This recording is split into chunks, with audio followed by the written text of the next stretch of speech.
Like, it doesn't make you a flunky or anything like that if you know, okay, my guy has the potential to be that guy. So I'm gonna promote. If he's not in the room and I'm in the room, I'm speaking of him in that room. Empire Podcast. Hi, everyone. Welcome to The Empire. And yes, ladies and gentlemen, we have another great guest. Comedian, performing artist, host, businessman, man in the community, father, so much more other things. And we're going to get to know a lot more about this gentleman. And his name is Anthony Stone. Anthony, welcome to The Empire. Hey, thank you, sir. Thanks for having me. Bro, so glad to have you, to be had. Or, yeah, for you to be, yeah, you know what I mean. And we here. You already know, right? Yes, sir. Damn, English language is like the hardest language to learn. You know, people always say when they come from other countries that English is like such a hard language to learn because the like rendezvous is an English word, but you can't, like, how do you spell rendezvous? Right. The VOUS. Yeah. Again, right. Yeah, it's a French word, Right. but we say it's English. Yeah, it's not. Yeah, that part. That's why they say English don't make no sense. At all. But anyway, man, how's your day been, man? How's your year been? Day's been great. Year's been good, man. It's a lot going on, but just by the grace of God, getting through it all and Gotcha. learning, getting better. You making it through? Yes, sir. Yes, sir. Making it through, getting better. Yeah, just trying to have a good time and in the most responsible way possible, because I know that can sound crazy. Not a good time in the sense of escaping what needs to be dealt with, but just learning to appreciate those moments when things are moving along the way you would prefer them to, or when it has been some type of turmoil, and then you looking at it from the other side, and you're still able to be like, okay, cool. I'm still right here. Yeah, I'm here. I get another day. Another day, man. Another 24. Gotcha. And yeah. Are you familiar with Super Saiyans? No. Dragon Ball Z? No, I mean, no, I'm not familiar. I know of it. You know it? Yes. Well, I guess you're a biblical man, right? Yes. Okay, so that was the first thing I was going to... You heard of the thing, fall down 7 times, get up 8? Yes. That's what it reminded me of when you were talking right now. Oh, right? definitely, right. You know what I mean? And I think... I like to think that, these tests make us stronger. Yes. And that's why I was mentioning Super Saiyan, because in the Dragon Ball Z universe, like, they get beat up, but then they come back stronger every time they heal. Okay. So that's what it was making me, wow, the reference of it, okay. Right? So like they'll be like hospitalized, basically not gonna breathe anything, but then they come back stronger. Right. That's why old boy was Piccolo always got bandages on. Is that? Okay, yeah. No, Piccolo. What's interesting about Piccolo? You know the name of Piccolo. My ahead. my oldest son, he was in the Dragon Ball Z. I mean, he's really in anime right now too. But yeah. Okay. So you know the as a name Piccolo, kid, yeah. As a kid, I would see a little bit here and there when he was a kid. Yeah. Yeah. What's interesting, those bandages or like the turban and the stuff that he's wearing, it's actually like weighted armor. Oh. So that way when you train, you know. Wow. And Okay. then they're like, okay, you want to really fight? And then he takes off the thing and you hear like the metal fall and stuff like that. See, Yeah. I never peeped that. I just always seen the pictures or something real quick. Yeah. I'm like, dude, always hurt. What's up with him? Like, nah, he's training. Yeah. No, Right, he okay. actually it's like weighted clothes, right? Oh, Which is wow. kind of cool, right? Right. Yeah. Definitely. Like walking around. Anthony, for people who may not know who you are and the things that you do, can you please let everybody know who you are and the things that you do? Anthony Stone. I'm a comedian. Like you said, father, husband, community member here in San Bernardino for well over 2 decades. Like it's I've been out here for a while, and trying to do my part to not necessarily just leave a mark for my own sake, but just, being a productive member. So I started out as a recording artist, doing music, and then transitioned to comedy as I got when I around the time a few years after I moved out here, I kind of started transitioning into comedy. And What year is that? I want to say I moved out here in like 97, 98. Mm-hmm. I started doing comedy in maybe like 2006, 2008, somewhere up in there. It gets kind of hazy. Mm-hmm. Those few years, but yeah, my first time up was at Yamava. Well, it was San Manuel back then, but at Yamava, they had their little show in the Tuku Lounge on Wednesdays. And, the Tuku yeah, they used to have a free show. It ain't free no more. Yeah. don't get food going down there on a Wednesday this week. You gonna pay. But That no, part. it used to be a free show, and I used to go down there and bug the host. And be like, Mm-hmm. man, like somebody told me over a summer school class they thought I was funny. A professor liked the paper that I did. We did a biography in a psychology class, and he said like he wrote all over the paper like, oh man, this is funny, this is funny, this is funny. And then he told me for an assignment that I was missing, if I would read that paper in front of the class, that he would give me credit for that assignment that I think I was either late on it or something like that, but he was going to give me full credit if I did the paper read the paper in front of the class. Excuse me. So that's what I did, and it read like I was doing a set because I was just like starting from the beginning, and that paper ended up becoming my first 5 minutes on stage. Dope. And so yeah, and that's where I first did it at San Manuel. Actually, do you remember any of the lines from that paper? Yeah, just talked about how I grew up with my mom was young and she had me so young and graduated high school together. Something that I still say to this day. You feel Okay. me? And Okay. yeah, just figuring out how to laugh at what I not necessarily, yeah, to process and laugh at what I've been through, because when you're going through it, it seems like this is the end of the world or this is some horrible things that I'm Yep. dealing with. And but then when you on the other side in hindsight, it's like, yeah, that was it. It is definitely turmoil. I feel a lot of it is meant to build our character, Yeah.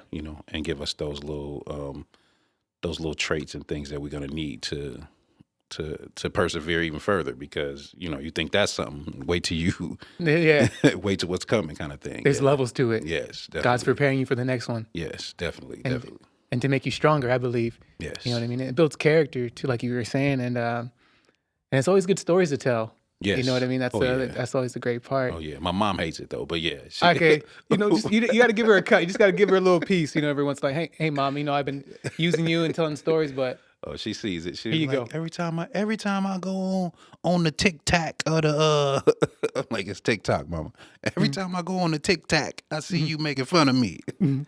Like, no, I'm not making fun of you. I'm just telling the story, mom. Yeah, just telling the truth. Like tic tac in your pockets. Tic tacs in your Yeah, pockets. not TikTok. It's TikTok. Mr. Stone, we heard a little bit about your story, but we'd like to get a little bit more in depth with people. So, can you give us a brief story about how you grew up, where you grew up to the man that you are today? Okay. Um, I grew up the oldest of my mom's children. Eventually ended up being 10 of us. And I mean, public housing, county checks, food stamps, like that was that was the MO. Like just loving to go outside. That was the main thing, wanting to go outside, wanting to just get involved in something. And it was everything always seemed like it was so far out of reach, because looking at it like, oh well, we're limited in our resources. Mm-hmm. And then sometimes those of us that are limited in resources, we limit our thinking. So and as kids, we have no say in what happens, where we move, where we stay, how it goes. So we just Mm-hmm. kind of along for the ride. So honestly, man, my mom just took us took us on a ride to where had to grow up fast, had to learn how to be responsible, and learn how to understand how important it is to be of service to your family. Okay, You know what I mean? especially the So oldest. yes, being the oldest. And I mean, again, going through that's not what it it sounds cool now, Mm-hmm. but like going through it, obviously it was, what I mean, it was what it was. And I think that's the biggest thing that influenced me, the man that I am today, is the relationship with my mom. Like just that experience in my nuclear family of playing the role I had to play for the time that I was playing it, and the choices that I made because of that, the things that I desired to either pursue, or things that I chose to not Okay. pursue based on that. And I think that's what I know that's what brought me like right here today, like Mm-hmm. good and bad. Yeah, Yeah. and knowing how to make it and knowing how to choose. I always feel like we always have free will, And the experiences that we have, we either choose to be spiteful for them or to overcome and still be a helping hand, I like to say, to Right. society. Right. You know what I mean? Yeah. One is easier than the other. All the time. All the One's a time. lot easier than the other, but I think it helps, in my opinion, it helps your spirit be at peace Yeah. when you're not bitter and full of spite, and you can just like show love whenever you can and how much you can. Right. You know what I mean? Regardless of what we all, because we all go through something, right? Yes. What's yes. the saying? You know, walk a mile in someone else's shoes, Right. right? And you really see you want yours back. Please, Yeah. right? Yeah. For real. Like I wasn't ready for this. Right. I Exactly. wasn't ready for this. Yes. So Anthony, I want to talk about, you know, I think you mentioned that, you know, you wrote a paper and then your teacher said, "Hey, put it in for the class." But what made you just like completely commit and decide, you know what, I want to do this comedian thing full time. I want to go full force in this. What made you decide to do that?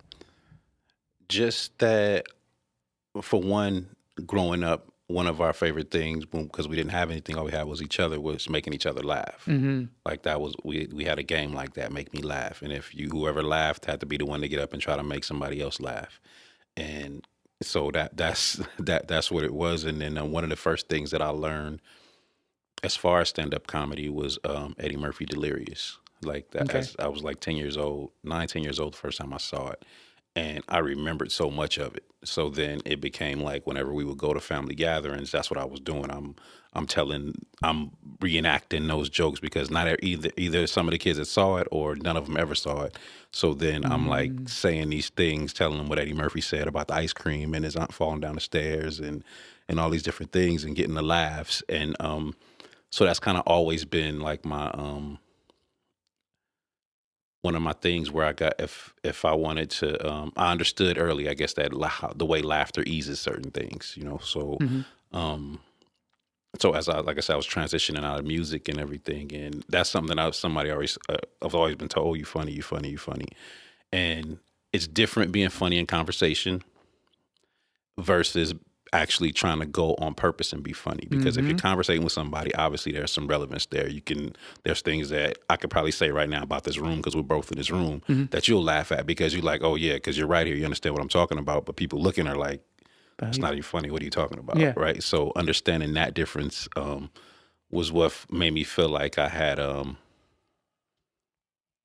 could do it that way, is because understanding that and then not being afraid to be in front of people and speaking. Mm-hmm. Because what I noticed as I was going to see more live comedy, because my experience and exposure again was first Eddie Murphy Delirious, and then on a regular basis it became Comic View when D.L. Okay. Hughley was hosting it. Okay. And that really kind of like set me off, because him back then as a teenager, and knowing that, okay, for one, seeing Eddie Murphy did the thing and he was way in another state, so in essence it just seemed like it was kind of out of reach.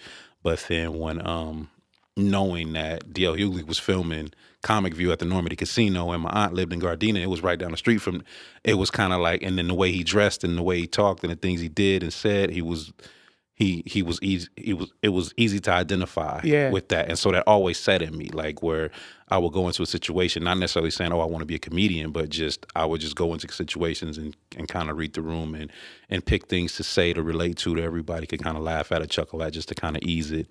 And once I took my first public speaking class, and it really just kind of like confirmed some things for me, and then doing the paper, and that's when I was just kind of like, all right, I gotta try it, like I have to try it, like I gotta see Mm-hmm. just to see. And when I did it, and knowing I was in a room full of strangers and everybody was able to laugh at what I was saying, you know, it kind of just like, all right, I think if I really put my head down, I can do this. Okay. And then I was I was probably like in my late 20s at the time, and you know, music was a young man's game, so it just kind of started getting to a point where I wasn't necessarily losing interest in music, but it was like, okay, I'd done that for so long, and I had attempted for so long to get to a certain point, and you know, for whatever reason, it was, you know, I was where I was, and so it was just kind of like, you know, this is something that I can do locally. with the doing comedy, I can, you know, I can kind of make my own way. I don't have to necessarily depend on,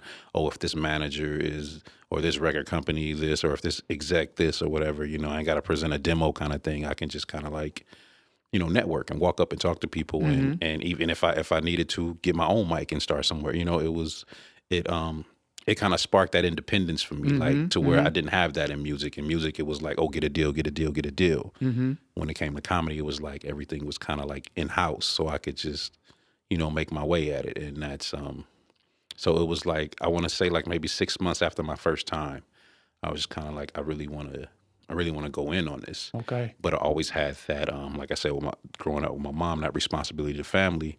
I had kids at this point, so I wasn't gonna. And I don't want this to. Well, no, it It's doesn't matter okay. how it sounds. It's okay. me, Go right? ahead. So I just wasn't gonna have. I wasn't gonna have my family suffer or sacrifice their quality of life just for me to wholly and only pursue a dream that I'm having. Gotcha. It'd be selfish of you and Right. irresponsible. Right, exactly. So therefore, I've always made sure, like, hey, you know, I got to have a job, and that has to be the priority. Family is priority. Like, and I mean, regardless to, I had so many people in my ear, even during music, it was like, oh, well, you can't just because you have kids, you know, you could still come out and do this and do that. But I'm like, okay, but if I'm out there doing this and doing that, who's there with who's there fathering the kids? You know what I mean? Like, yes, and that's something I've never really understood about men, where you can have kids and just be gone. Yeah, like it forever. doesn't, yeah, like it just, like it's not even I mean, I understand getting out hustling, making something, and, you know, making sure we getting back because I'm out here providing, and, you know, that's one thing. But I mean, like, just to like completely, in my opinion, disregard their life and your responsibility to them. So I just never wanted, I always wanted to reassure my family that that's they were always going to be the priority, you know. So yeah, it may take longer. It may be some things that I'm not just up or privy to have opportunity to do. But I always felt good. You know, I always felt okay. I Yeah. never felt like, yeah, there may be that little inkling of like, oh man, I knew if I would have got on there, I would have this, that, and the third. Or, oh, I wish I really could have done this. But at the end of it, it's like, you know, I feel good in my spirit and my soul that I made the right choice in prioritizing family Yeah. first. And so it's definitely been a journey in that. And that's where in choosing to pursue comedy as opposed to just doing music, it was just more so that priority had to stay the same.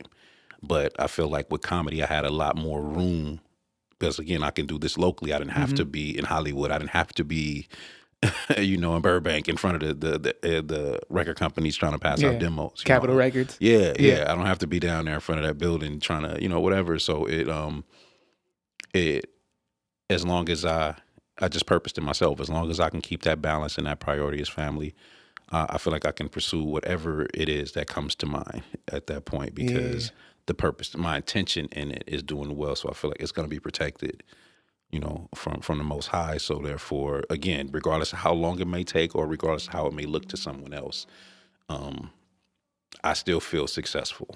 Like sitting here right now, knowing that after we had this conversation, I got to go back to work, but I'm still sitting here feeling like I am a successful artist. I've set little things that I wanted to do, goals that I wanted to accomplish, stages I wanted to perform on, all these types of things, and in saying those things, they happen, they manifested. So I can't be mad at that. It doesn't. I didn't sit and say, oh, I wanted to be a specific level of whatever. And sometimes even if you do say that, that doesn't necessarily mean that's what it has to be. Yeah. Yeah, that's what it has to be. So, Okay. I love that. There's so many things I want to address, and hopefully I can remember them all. First thing I do want to address is shout out to the responsibility. The other thing was, I remember going back to like fathers leaving and not coming back. Someone made a good point that sometimes it's you know, people never think about that, but it's like the mom keeping the father away from the children. That's like another perspective that no one ever talks about, which I thought was really interesting. I also wanted to say that, you know, you never know, you know, your life can change overnight, right? Someone can find a video and it could change overnight, right? And there was another thing that I was gonna say, and I know I'm not gonna remember now, but it's gonna come to me later when I'm in the video. It's gonna be like, oh yeah, that's what you wanted to say. Blah blah blah. But anyway, I'll go into my next thing, which is do you have are you also interested in acting? Is acting on the table? Is doing skits on the table for you? Yes, actually, yes, I would. I definitely would like to get more into that side of content creating, like with sketches, and things like that. Mm-hmm. I've had a few ideas and things that I've written out. I've actually been a part of a couple of local projects with this cat, Nice Dreams. He did. I was in the sequel to his movie, The Dino.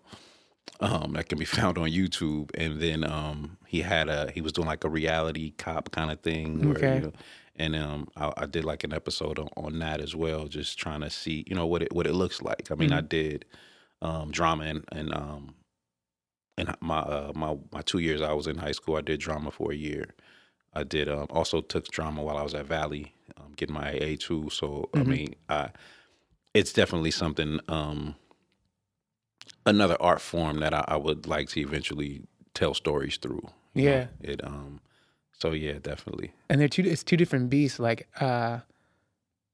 being a comedian and then being a comedic actor. They're Yes. two different beasts. Yes. Now I remember a couple of things I was going to say is that you mentioned it too, but it is a skill knowing how to write for an audience as opposed to just being genuinely funny. Because a lot of people are just funny or can say funny things, but being able to um, basically you're controlling the crowd and where you want them to go. Like they don't know, but you know how, this is my opinion, Right, how yes. you're shaping where you want them to go and where you expect laughs to be and stuff like Right. that. Right. So it does take a skill, and there's masters out there. Yes. And shout out to your shirt. When I first saw it, I love it. It made me think of Dick Gregory. Oh yeah. Made me think of Dick Gregory looking at your shirt. And then you mentioned Eddie Murphy a bunch of times, and I was thinking, and I want to know your opinion. Do you think Eddie Murphy's ever going to do another stand-up comedy again? And do you think it's going to be like it used to be, or you think it's I going to be think watered down? if he does, I feel like he'll be himself, but I think it'll be just a little different in terms of like, because the first couple specials he did that were massive, Mm-hmm. he was telling his family story. Mm-hmm. So I mean, if he's gonna tell his family story now from his perspective of, I feel like yeah, like he can make anything. I mean, the skits that he was on with the SNL, like those are the only, even from back then till the 50 one that they just did recently. Like Mm-hmm. he brings the funny out of everything. I love to watch him tell stories. I love um who's another one? I was just watching a video of them, and I was just like, man, I love like T-Pain. Okay. The singer T-Pain, like Okay. this dude tells like really good, and that's kind of the thing that I want to be able to do is just tell like funny, engaging stories. And I feel like Eddie, with the experience that Eddie Murphy has and his perspective, because I don't feel like he still seems to have all his wits about him, and that same mentality to where I feel like that perspective of his would still. And so to answer the question, I hope that he would. I really hope that he would. I hope that he would just one more. But I mean, he said it himself. Like if he's not feeling it, then I mean, and that's a big deal. Like, and I Yeah. think it's also a great thing, though, that he can just pop out every once in a while when he feels like it. That shows the work that he put in and the level of success that he has obtained in that regard, to where it's not like he's out here making himself look crazy because he has to do something because he needs the money, or he just wants to continue the prestige and he's Yeah. refusing to pass the torch, or what I mean, anything like that. Yeah. And in my opinion, I think the torch has already passed. Oh yeah, But it's like, come on, Eddie, man. Like, like one more. or many more, because I always feel like, like George Carlin like kept doing it for like Yeah, consistently. And I exactly. just think like like when you have that gift and that talent, it's like share it with us. Don't Yeah, don't don't uh hold don't on to keep it, that. right. Like Yeah, share it with us. Like you're giving us these movies which are yeah. right, But like I wanna hear your truth. I wanna hear your story. And right, I'm certain there's reasons why, that we don't know why he hasn't right. done it.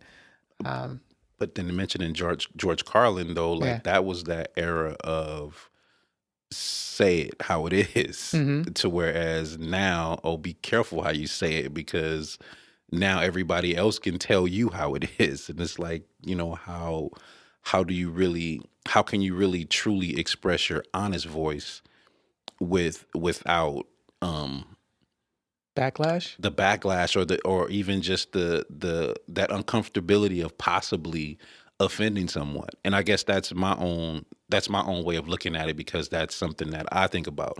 I hear others, I mean, it's obvious to a lot of other comics and people, they're like, I want you to get offended, like Mm-hmm. I want you to be appalled, I want you to I want the shock, the shock value, as opposed to just the laugh. And I want it to be memorable. I want it to be so crazy and outlandish that you'll be talking about it the next day at work. And I mean, and that's great for them.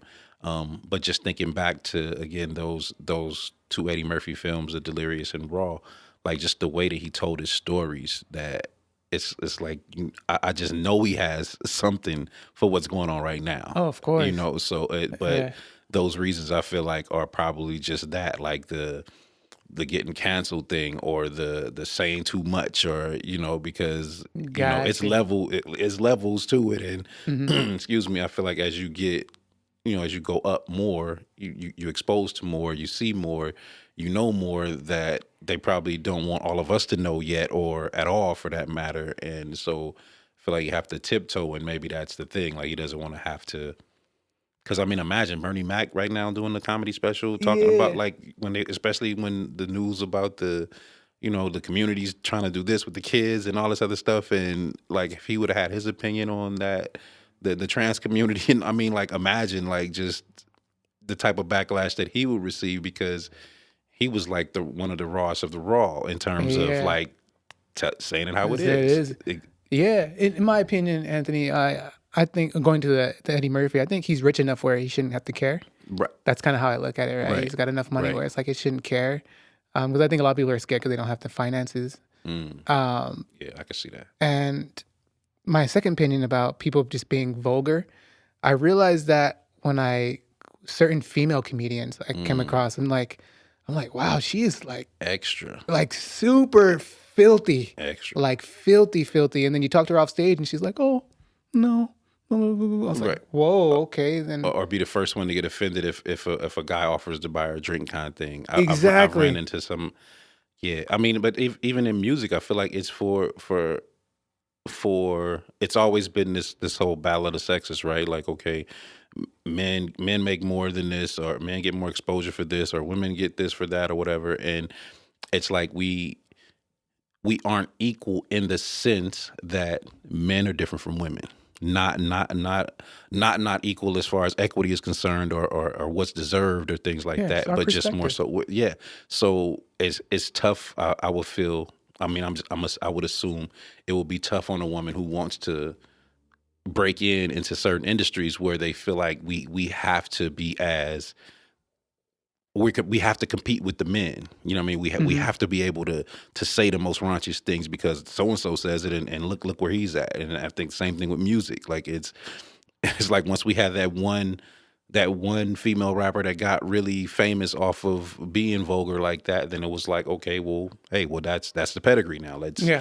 everybody go in. And I think the same thing with the female comedians. Like, it's like, okay, once one was seeming to get off on that, and I was like, okay, come on, let's bring them all in. And it's like, we not to say that those voices aren't valuable, but we need that variety. We need to have that, all those perspectives, because we are human, and we all have those moods, those moments, and some of those thoughts. However, it's not the whole of us. You know what I mean? It's Yeah. like Yeah. we have all these different facets. And I just feel like, as an artist, we would do ourselves a better justice to remember that, and remind ourselves of that, to where, even like, for someone who does play it safe, or tries to, you know not offend, or whatever, like, to may even Yeah. take that off a little bit too, get out of that a little bit too, and just go for, like, say what you really think for a time. You know what I Yeah. mean? Yeah. And not care about what someone's going to think or say, because you have a purpose and intent for what you're trying to do with what you're saying. So Yeah. yeah, but I think it's sad, because I know a lot of, like, crazy funny female, like, crazy funny comedians that just just murder the stage every time they get down, like just Mm-hmm. and without it being about what they look like or what they feel like, or you know what I mean, like it's they really just tell their story and go in with that perspective and that sense of humor and that strength, and it's just kind of um it's just kind of disheartening to still see that it still goes that way, that if you have something to say, if your platform is not big enough already, then it's probably not going to be received as well. To whereas if you are saying what the masses are seeming to go for, or what the dumbed down version of it is, Yeah. then that's where it's at. Like if as long as you're attempting to lead the people astray, it seems, then You win. you're okay. Yeah, You you're win. good. But if you're over here trying to be wholesome and not necessarily judging the other side, but just like, hey, here's another perspective on this, then it's kind of like, that's corny. Yeah. Like, so I want to go back to the female comedians being raunchy, or like, it's just, and it makes me think, like, and it's not just only for females, but it's, I guess, just for entertainers in general and comedians in general. It's just like, just be authentic. yes, That's all we want, right? And I think going back to like when you were talking about, just, should I say what I really want to say? And it's just like, yes, comedians or court jesters since the beginning of time have been basically the truth sayers Right. of yes, of that time, of society. yes, Of society from the beginning of time till now. Like, we're the truth sayers. They are the truth sayers. They are the haven of what's going on in society and what the rest can't say. The jesters were able to make fun of the king in the Right. king's presence. right, yes, The only person to yes. ever talk shit, like, king, your feet is ugly. Right, right. As long as, As long as it's amusing. yes, Yeah, yes, you're not off with his head. Nope. right, Leave Anthony alone. He's funny. right, He's funny. right. He makes me laugh. That's fun. 'Cause Give I'm him 2 wines. Give him 2. I'm watching Game of Thrones right now again. So yes, that is true. The gesture is the one that's supposed to be able to get away with it, because it's like, oh well, I'm not really serious about this, but no, it's hitting a nerve somewhere, or somebody, like you're saying, is like, oh, thank you, I'm glad you said something, because he will not put no shoes on. Like, Yeah. please, King, get them That part. sandals off your dirty feet or The something. gout is showing. Yeah, right, yeah. Yeah, and so the comedians have been the truth sayers and the storytellers, and like the only people who can actually be honest, I feel like, in society, but be able to put it in a comedic stance, right? And one thing that I wanted to agree with you about, I was realizing this recently, is that being a comedian nowadays is kind of like one of the only professions where you're like in control of everything for the most part. Like you can sell out stages and sell out places, and like you don't have to worry about relying on too many outside forces to allow that to happen. Like, you can self-sustain, Right, technically, self-sustain, yes. right? Which is Yes. super cool. And I wanted to ask you, and I think you mentioned a little bit, what's your thoughts on the world of comedy and comedians today? I still think it's you have those that are constantly, consistently uplifting and like really showing how you put in work on the mic, like what it takes to actually get funny or be funny, or even just the inspiration to want to be funny. I think that the internet has been the greatest gift and curse to all things creative. I feel, and we're really seeing it now more recently with how people are just able, I mean, a great thing to be able to just sit at your house or at your leisure or whatever and say something and you film it, or do something and you film it, and now the world knows who you are and you're able to have all these different opportunities. That's a great thing. But the other end of that is everybody has that same opportunity, and everybody has their different points of views and things like that. And I don't want to sound like to say like, like, oh well, this person is not deserving of this because they didn't come from this particular journey of being a stand-up comedian. They didn't go on stage first. They didn't do this. They didn't write jokes. They didn't do. All they did was have a funny video. Now all of a sudden they're this, that, or the third. They didn't put the reps in. Right. And it's like that's not for us to say. I feel like to one another. I do feel like though it's supposed to serve to us as a reminder of why we prepare for those that do prepare, that do take that long journey, because you never know where the opportunity is going to come from, right? So Mm-hmm.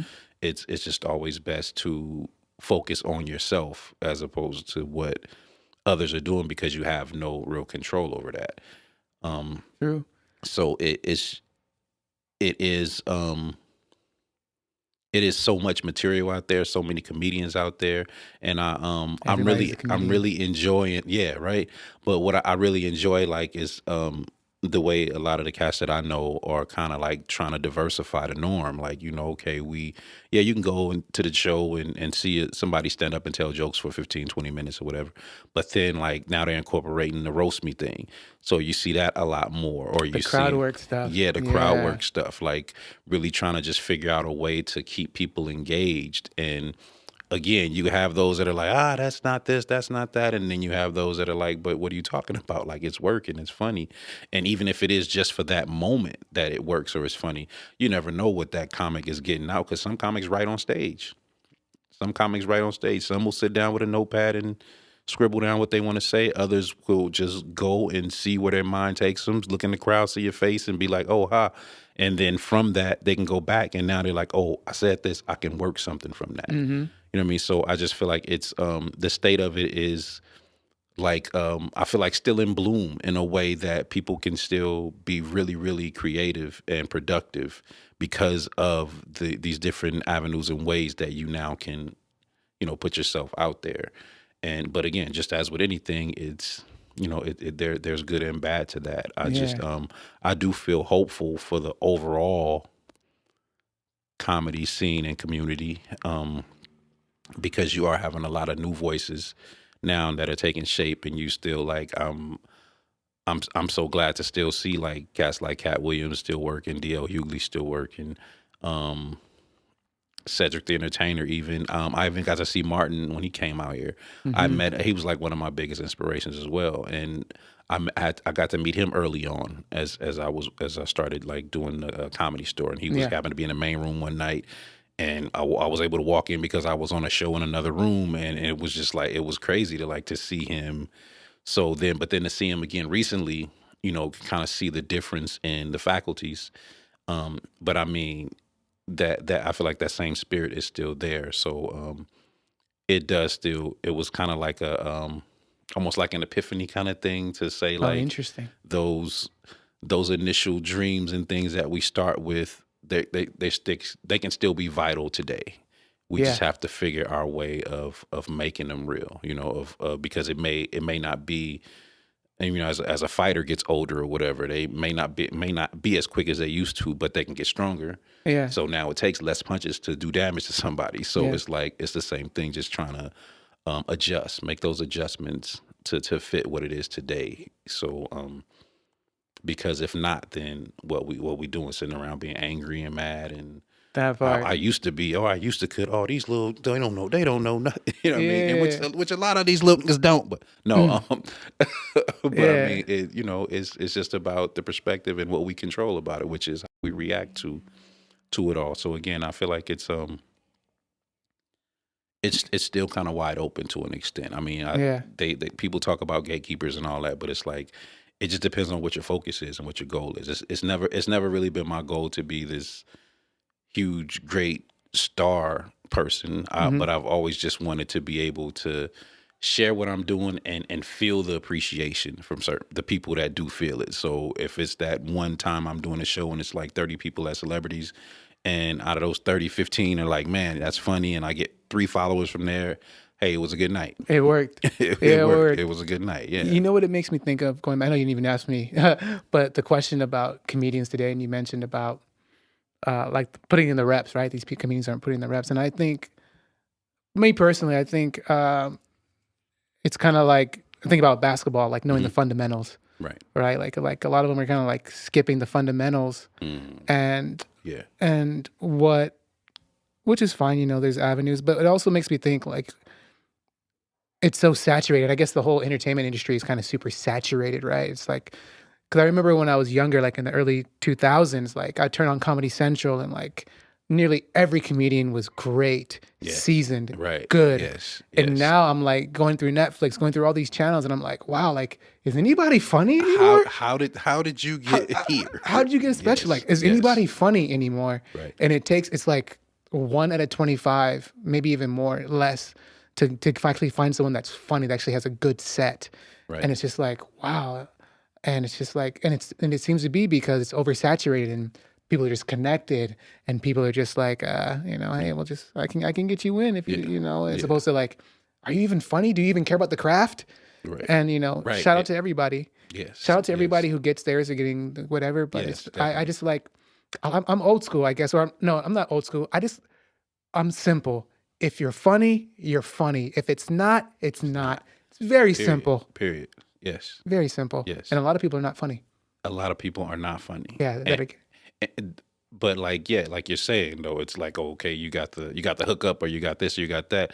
But a lot of the thing is when you have these corporations, or the corporate world is looking at dollars and cents, then it's like, okay, if this person has 48 million views on a video on YouTube, then they start to do the math and the numbers and the percentages of, so if we send them over here to the Ontario Improv and let them have a show of their own where they do a whole 30, 45 minutes of nothing, and then, but because of these 48 million views and somebody thought the little saying he said on the video was funny, we're going to get enough people in these seats. And until people see it and like, oh gosh, this is horrible, and they never able to bring them back again. However, like you said, you can't knock a person's hustle, but I feel like that oversaturation is what allows, or what should allow or motivate those again that are from that cloth of let me put in these reps, I'm doing this, I'm going this way, to really understand now what that's even about. So now maybe change your focus on not so much wanting to be, I want to go and I want to sell out the O2 and overseas and do what Kevin Hart did because he did this and he did that. But it's like that may not be your journey, or you may not be willing to pay that price that you would have to pay to go through that, or is that even what your work is for? You know what I mean? Like, so it's just it's kind of on the individual to really just decide how they want to play it, because you're right, it's heavily saturated, and especially if you're talking about going to LA to do something, and at a time out here in IE, it was like you could go and find a comedy show almost every night of the week. Almost every night of the week, it was spots going on. Almost every single night of the week. Had Mondays at Stingers, Tuesdays at Stingers, Tuesdays at Liam's and Colton for a while. Like that's probably like one of the longest running shows ever, in as far as like a non-comedy club show. Like, so it was like a lot. The scene was like really kind of bumping in that sense, where you had people coming in to do the reps. So now you got a person who's saying, I think I want to do this. Okay, now you got to come and now you have to see what it's like to be on a show with like 10 or 15 other comedians, and you're the new guy. So like the show's supposed to start at 8, but nobody's going to show up to 8:45. But since you're the new guy, you're going to go up first with these 2 people and the bartender here. And you gotta stay focused on your material and deliver your stuff just like it's still a room full of people. Yep.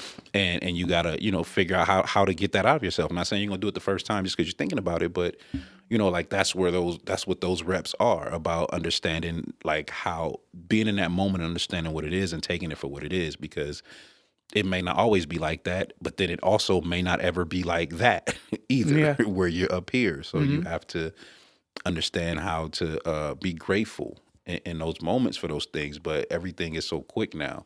Everything is fast because everybody's trying to get to the bag. Everybody's trying to, everybody's trying to be on and be that guy or that chick or whatever. And nobody wants to be a guy or a chick and just, or, a man or a woman. Everyone wants to be the leader. Yeah. And I mean, how many directions are we going in to need so many leaders? Like, let's find a path, stick to it, and do you. Like that's why I said, man, that's like so true. I think that's probably the truest thing I've ever heard from anybody is, do you.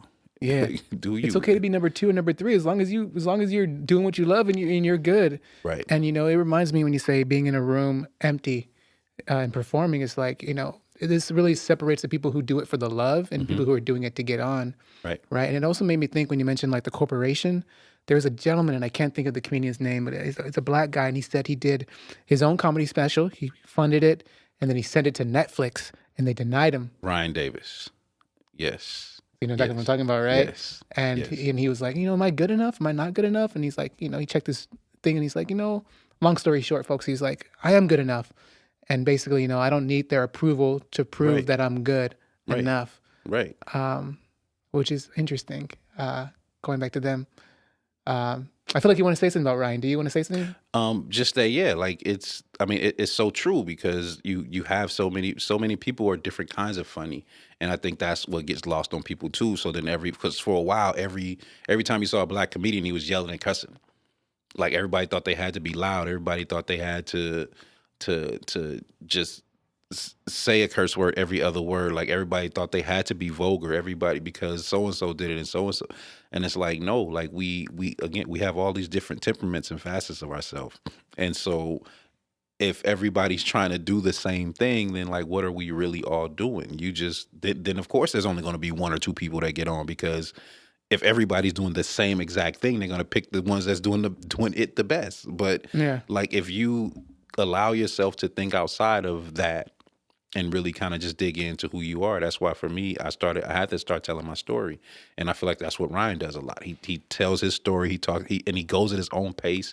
Like he's like one of those kind of like a TK Kirkland, in my opinion. Like they shout out kind of to just TK. walk you through it. You know what I mean? It's like, you and if you're, the people are paying attention, then they're right there with you. But because obviously you sold the ticket, you own a ticket, so they are there to listen to you. So yeah, take solace in that and ground yourself in that confidence that they're here to hear me. So I'm gonna take my time and I'm gonna say what I need to say, regardless to what everybody else is doing. And I feel like that's what that I watched that too, and I was like, because I think it was like something about like if you, it was something he asked to do, like share it or something like that. So I'm like, that's why I did it, like because I'm like that's dope, that's inspirational right there, because then it tells me like, yes, this is that's the best mentality to have, because if you're chasing everything everybody else is, either when you get there, it's not going to be enough left, or you're going to fall on your face tripping over somebody because you're all running the same direction. You know what I mean? Yeah. So it's like, let's, go at your own pace and do what you need to do. If you only got $1,500 to try to put your special together, or you only got the one chick now, Tanisha somebody, I think Kevin Hart just like vouched for or mentioned her. Like she did a whole comedy selfie. She did her comedy special in the selfie mode on her cell phone. Interesting. And like went viral with it. Like, and that's what she's selling as her special. Her on her phone like this, and then turn into the crowd every. You know what I mean? Like innovative or just like like get it done, creative. Exactly, Yeah. exactly. That's where you're at. So okay, maybe it didn't make sense for her to be like, okay, well let me do a Kickstarter and let me go and do a GoFundMe and let me go and ask all these people to put this money in me or whatever, so that I could do this thing that I had a dream to do. You know what I mean? Like I've been dreaming this for me. So, not to say you don't need people, but it's just to say why make that the focal point, and then it's less people to start pointing the finger at when things don't go right. It makes you more reflective, I feel, when you have that independent mentality of like, okay, I'm gonna make it happen, because regardless. Yeah, because then if it's not working, it's not even so much that it's your fault. It's just that, okay, what do I need to do differently? What do I need to do better? And what it makes me think of is like, I always, and I always know people, they're always like, it has to be perfect, it has to be perfect, it has to be perfect. And the thing is, it just needs to get done. Like this one thing is not going to be your last thing. So why don't you just get this one thing done? Yes. And then you can always improve next time. Thing, yes. Right? Otherwise, you're just going to be waiting and waiting and waiting. And as they say, all the greatest ideas and inventions are in the cemetery. Right. Right.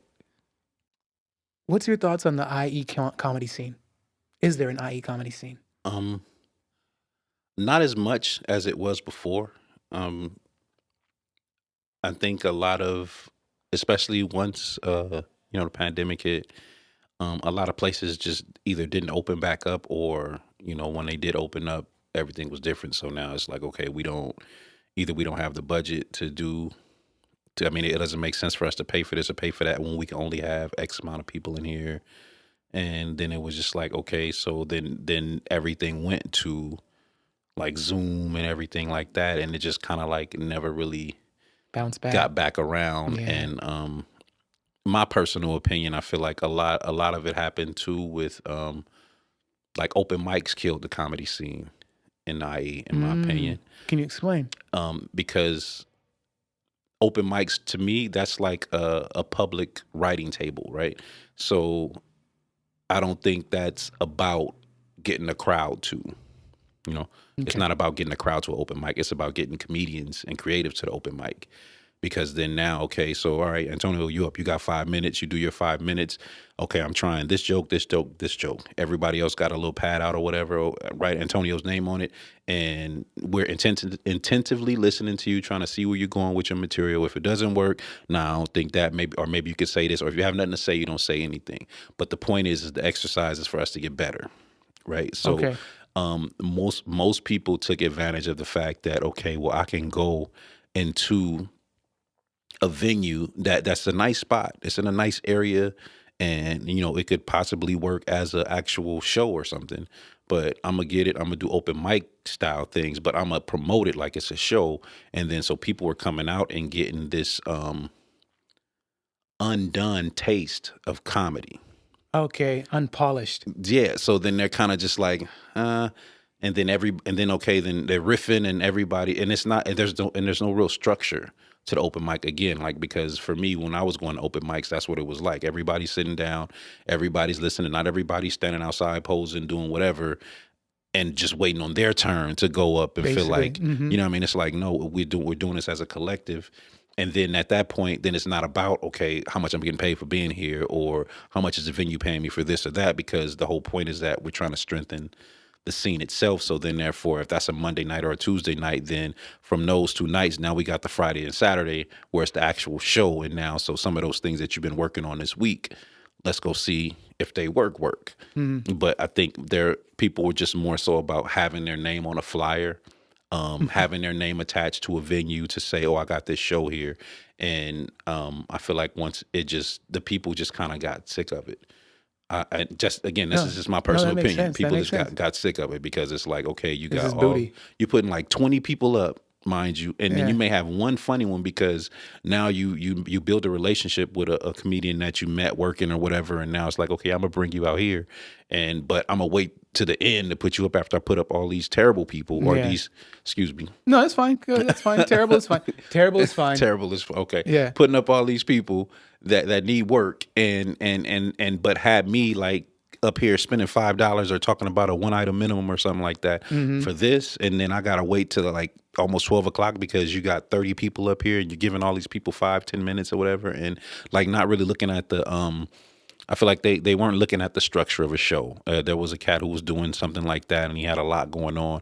And I mean, I'm like, and I appreciate what you're trying to do, and I see what you're trying to do, and I'm not trying to big homie anybody or anything like that, but just speaking from experience. And I think that's another thing too, with everybody wanting to be him, nobody wants to be them, and nobody wants to be us.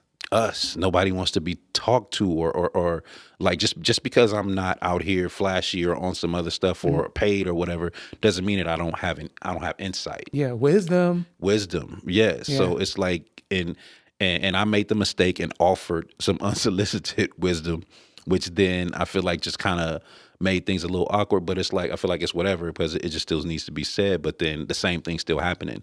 These cats are booking these shows, and it's like 1,000 people on the show, and maybe 1 or 2 are okay or whatever, and they're dependent on their friends and their family to constantly come out, and then it's like, okay, yeah, your mom thinks you're funny, and your aunt might think you're funny and whatever, but it's like your mom and your aunt are not gonna sustain the scene for us. Like, we want to build a whole collective thing to where, because when I started, the whole thing was like the running theme with everyone that was doing shows and working out here was like, no disrespect, but like, like LA is like sometimes 2 hours away, depending on what city you're going to. Easily. So, and then and what I think most people don't understand, unless you're a name or known, then nobody's paying you to do shows in LA. You Who may are get a you? lucky spot and get $25 and some plate of fries or something somewhere. Mhm. But and also I was trying to get a lot of people to understand too out here. Like, man, that's the one thing that the IE had to offer to the comedy scene overall, not just here, but even with LA, because there was opportunity to get on stage for more than 5 minutes, and there was opportunity to actually make at least gas money, or you know what I'm saying, 50, sometimes even $120 to the actual working comedians in LA that know, that understand, that are not on a show or a sitcom. They like, that's good money. Mhm. That's good money to be Mhm. able to consistently come in and get the and then do as much time as you want to, or because it's like the stage, it used to be so discouraging in the beginning to drive all that time, and then like, okay, you get 5 minutes. All right, actually no, you didn't get any minutes because so and so just came in, so you got to get bumped. And I mean, what I'm supposed to do, get mad? No, it's Mhm. Who like, are that's you? the game, right? Mhm. That's the game. And so either I want to play it or I don't. So that inspired me to just come back home, and or like when I got home that night, and I was just thinking, like, I need to have my own spot. I need to have a spot where I can produce a show. And what do I need to make this happen? And went from there. And like 6 months into me doing the first set I ever did, I was hosting a show at a place called Herman's in Rialto. And that's where I started to kind of work on myself, is by hosting. Mhm. So now I'm hosting every week. So now I'm guaranteed, regardless of what happens throughout the other days, I'm guaranteed on that day to be able to to work out with at least 30 to 40 minutes of stage time, Nice. What was because I'm the going. sorry. What was the advice that you gave to the youngins that weren't listening? It was just telling them to condense it. Like, okay, like, I get that you want to you want that name on the flyer, so you're going to pay so and so because so and so's been on this network and everything, but not understanding that you have some very funny, reputable people like right here that you can give a fraction of that to, and put more into the promoting of, or the building of the actual show itself, as opposed to that one night with this one person. And Mm. then everybody else that came out, that's local, that's like really trying to find that opportunity, is left to look like, okay, well, you said you were going to give me this, but now all of a sudden, nah, you can't give me that because you have to give so and so this and so and so that. And then having so many people on the show, I'm like, folks, a good comedy show, a great and effective comedy show, a host, three comics at the most. Sometimes just a host and two comics.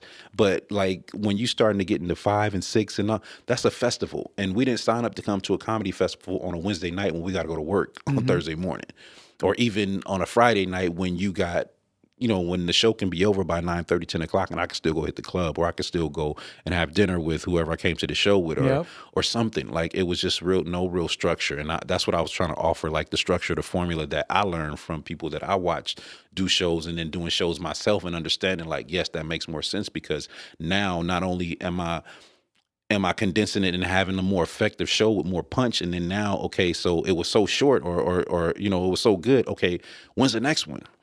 And then not only that, I'm done at a good time. So now the venue can bring in a DJ. So now you got somebody else who has an opportunity to come in and make some money. And you got the venue to being able to make a Yep. little more money too. And now you got more people to promote to, because you get to hang out, and you know what I mean? Like, it's Yep. just like it's a whole Ecosystem. ecosystem. Yep. Yeah. I'm Like, you know with what I you. mean? It's a whole, and I was just trying to offer that. And what did And he say? it was just more, it was kind of like, yeah, yeah, and then nothing. And then it was just like, now I don't get called or booked for anything, which, I mean, that's kind of been a thing for a while now. So That's fine. I've been, so yeah. And that's why it's been like, when I am posting clips, a lot of times it's just like from videos that I've had from sets that I've done, that I just hadn't got a chance to try to do any editing to, or clip up or whatever. But um I just feel like now it's more, I'm at that point where I want to be more effective than I am present, I guess. Okay. Like, so I don't need to Mhm. be every single spot that's doing something or that's popping. I just need to be in the spot where, okay, I can do this. So when I hosted the Martin Luther King parade, shout out to Lou Productions. Like, I love being in the community. I love, Gotcha. being amongst the people and being a part of these important things, and being able to highlight how important it is that we're doing these particular things, and Yes. not just, and like the IE music, the Now Awards, like being there for those, like that's a community thing. And that's why I love when they still reach out to me and call me for those things mean a lot to me, to be able to pop out and do those. And yeah, of course, like my one of my bros in comedy, AD, like he always keeps me working in terms of, he always has a room or something where he's like, hey man, I know you'll kill over here. Come over here. I got you booked Pull over up. here. Yeah, Yeah. and then there's a few other ones like that where I can, I know I can get some decent time and not even so much just not even about the pay, but just that decent time of being able to get up and it's like, okay, this was worth it for me. Now I can really see where I'm at, because not only did I do these things that I know that work, but I was able to stretch this in and put this in and okay, yeah, I'm still cool. Let me figure out another way to work. But Yeah. That makes me think of is like you want to be more impactful. and more impactful. That's what it Yes. made me think of, right? Yes. Yeah, so I think impactful, I think, is the thing that Yeah. you're evolved into, right? Like I don't have Yes. to be everywhere all the time, but how impactful can I be with the community, with the people that I'm working with, and things like that? That's the notion that I Yes. got from me. Yes. That's And exactly. I wanted to ask, would you like to play a quick game with us? Yeah, of course. Yeah. So this is called memorable moments, and so I'm going to give you a drawing that someone did, and I want you to tell me what you think the drawing is saying.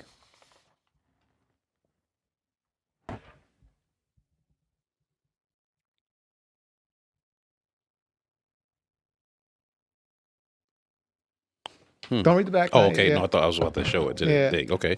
Um, I think it's showing like one of those things we talked about where it's like you can find happiness, satisfaction, purpose in like many different things, and it doesn't necessarily have to be exactly what somebody else is doing. But I mean, I see the books, I see the music, I see the sports, I see the video games, and it's all stemming from where to find true happiness. So I think honestly that's what this drawing is saying, that there's many paths or roads to true happiness. I love that. Flip it over. See what it says. Never forget your roots, people who surrounded you, or your inner child in pursuit of dreams. Nice. Anthony Davis. Yeah. Awesome. Yeah. And I'll take that from you. And if you don't mind, would you mind drawing a memorable moment that happened in your life for us? Sure. Yeah? Yeah, definitely. Give this to you. And here's a pen. I can do it right here, right now. Yes, sir. Okay, for sure. Yes, sir. For sure.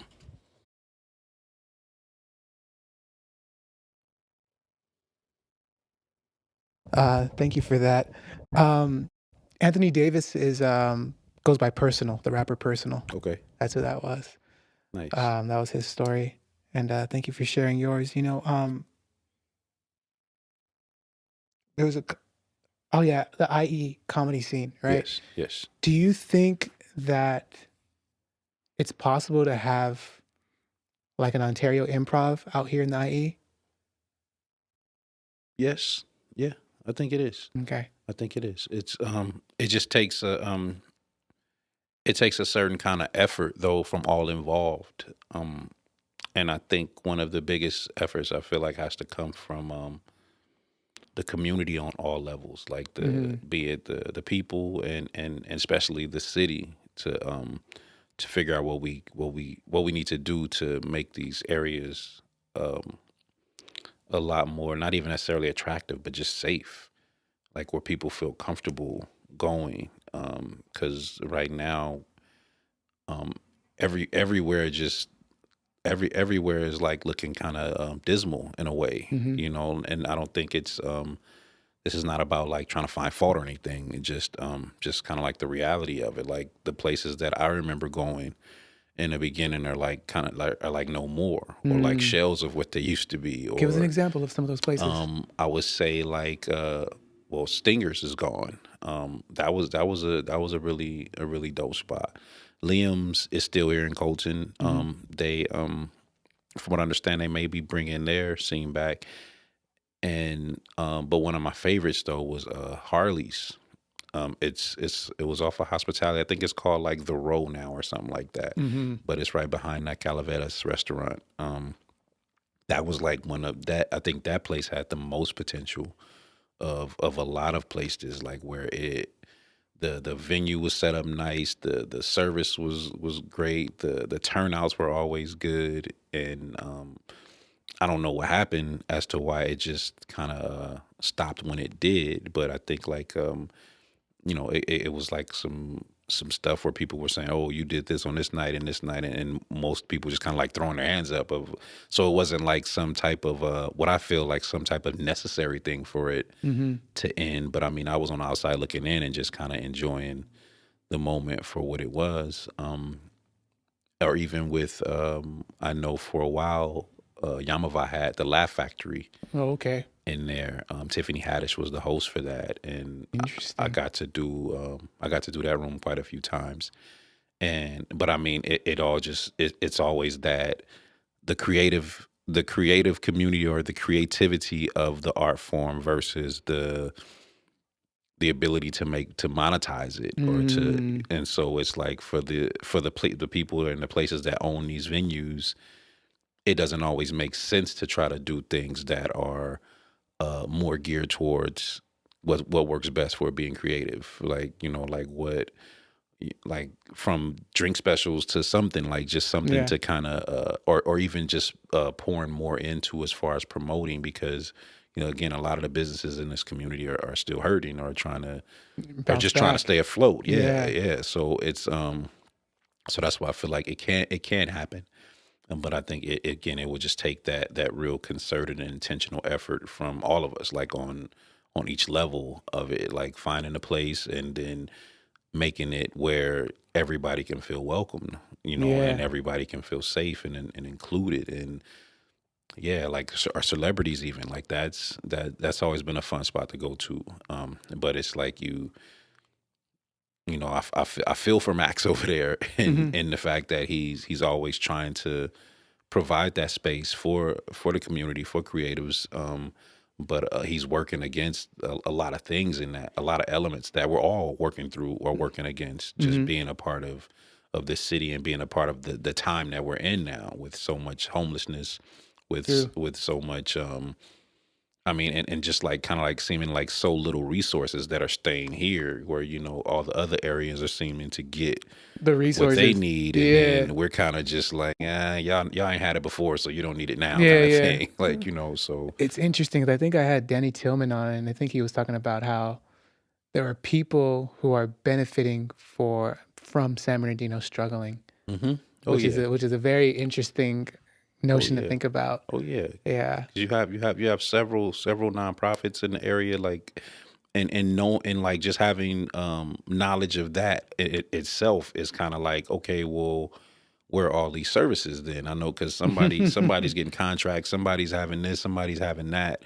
but like the people are still kind of like, you know What's up? where's our piece? You know what I Yeah. mean? Or Yep. where's our service? Like, what are we, Yep. like what are we here for? What are we? I mean, are they? Is it like you trying to? Is it foreshadowing? Are you showing us what our future is by, just kind of leaving things the way that they are? And okay, while the couple of few people get and have and everything, and the majority are just kind of like left hanging and fend for themselves, True. and True. and then on top of that, on the federal level with certain things and cuts and everything, and we we always seem to get the tail end of it all, and right now it's like we're not even getting that. It's like we're not really getting too much of anything, and um it just feels like when the one of my when I first started coming out here when I was a teenager, um and just younger. One of my favorite things was that, or one of the things that tripped me out the most was the way the buses would run. Like, it was like, I always joke that they like ran like tour buses. Excuse me, like they ran like tour buses. You go all the way around. You can see where you want to go, but you're never gonna get there because the Omnitrans would go like all the way this way, and then it may go straight down another street that may get you to another street that you have to walk down to get to where you're going to. So I Mm-hmm. always make that joke. But I just remember one of my favorite things was one time we went to the Carousel Mall, and I was just visiting. I wasn't like, I don't think my mom moved out. My mom moved out here, but I was still living in LA. And so we came out, and I came out one weekend and went to the Carousel Mall, and like it was these crews of rappers, and everybody was like battling, like some like stuff that you never see anymore. And like back then, it was like that was the normal thing, and it was like a couple of different crews that have like been out here forever. Like I don't think anybody's doing too much anything right now, but it was like that was like a big deal. Like it was like, wow, you got the $2 movie theater, and then now we got this whole cipher just out here. Like every Mhm. and I'm jumping in, and of course nobody knows me because I don't live out here, kind of thing. And so it was like even more so like trying to get that respect or whatever. It just being a part of the creative community, and Mhm. like to when yeah, to just see that kind of come to an end was like crazy. It was crazy to me. So it's just like it's been like one heartbreak after another, it seems like, with the with things that I feel like were, for me anyways, just somebody who didn't necessarily grow up out here, but made this my home. Yep. Those little pieces that made up the spirit and the soul of the city, like just being chipped away at, just constantly, to where now we can only go maybe to Riverside or Redlands to try to To be get amongst something. something nice or cool or whatever, when we excuse me, we have the space and the people right here as well. But it's True. just, I don't know, man. I think something in the water. I don't know. That part. I You don't know know. what I wanted to get at? I think it is possible to, after I asked the question, I think it's possible to have I guess, a San Bernardino Inland Empire improv, right? Mhm. It just needs to be, the community needs to know how to work as a community. Yes. That's the problem. They need to know there's so Yes. much divide. They just need to know how to work as a community and be able to put their resources together, because we can get we can get TK Kirkland out here if we wanted to. Just got to put the money together and like, hey, Yeah. boom. And I think that's the key, is to get these people, that the names, get some names out here. And then people will be like, then the name, then the spot starts, then it could start getting known, and then people Right. start Right. coming. I Right. think that's the thing that's really, really missing. And it can be done. It's just a matter Yes. of really organization Yes. and vision and input and Yes. leadership. Yeah. That's what always needs: leadership, organization, and then structure. But I Yes. believe it can be done. I believe so too. Yeah, like you talked about music so much, so I just wanted to kind of address it a little bit and kind of educate people on your, Right. you know, um, correct me if I'm wrong, but you started off doing as a rapper, right? As a Yes. rapper, Yes. and even to the point where um, some of your music got onto major motion pictures, right? And Yes. other things. Can you tell us a little Yes. bit about that? I used to work with a production company, 88X Unit, and we ended up with a song on the Set It Off soundtrack. Um, and then it was like a string of movies that came out, like Vin Diesel's Man Apart. It was actually called something else, because what was cool about it, it was like we would get the VHS tapes Hmm. before, like, the pre-released or whatever, Yeah, and with then the numbers on the bottom still yeah, moving. so that Yeah. we could get ideas for songs. And even Set It Off, though, was so cool because we got to actually, the studio we went to had a movie theater in there. So we went and we're in a movie theater. Like Bone was there, and like an R&B act that ended up with a song on there too. So we Mhm. all got to preview the movie together. And Bone from Bone Thugs and Harmony. yeah, yeah, it Uh-huh. was like Lazy and Wish, I think, that were there. And like it was such a dope experience because I was only like 17, 18 at the time, Mm. 19.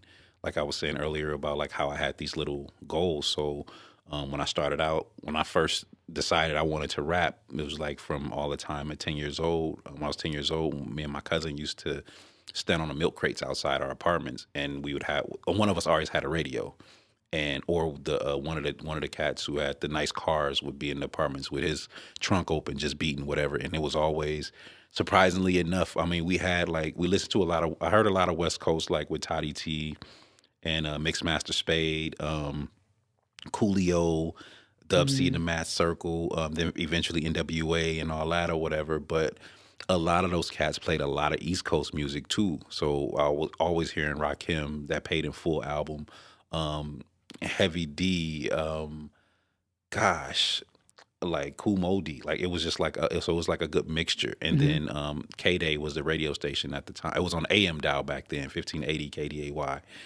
and whatever songs would come on that I knew, I would jump on the milk crate, and now I'm that rapper. Okay. And so eventually, because I used to spend a lot of time in the house, and I've always been into writing and reading and making stories and all that. And so eventually, I just started like writing my first rhyme. And I think like the first line was like my. It's funny. I can't remember when I started comedy, but I can remember this first rhyme I wrote at 10, and it was like, my name is Ant Bone, and I'm not alone. I got my other two homies on the microphone, and it was just me. I ain't had no two homies. I don't know who they were, but Imaginary friends. right. It's like, and you know we're tough. We're not giving up, or something like that. I said, but it was like that just kind of started it for me. So then as I got older and started understanding, like, oh, okay, they're not necessarily inside the radio. They like actually record. So I'm like, okay, I want to record a song.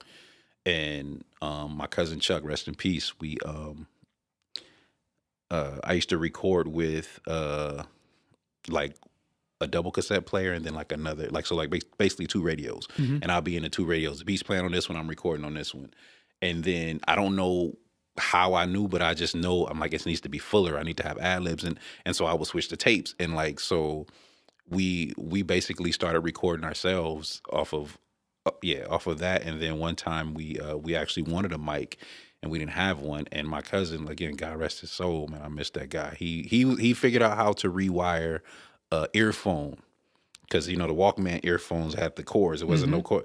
He figured out how to rewire it, but the thing was, we couldn't pick it up to talk into it because the wire would come loose.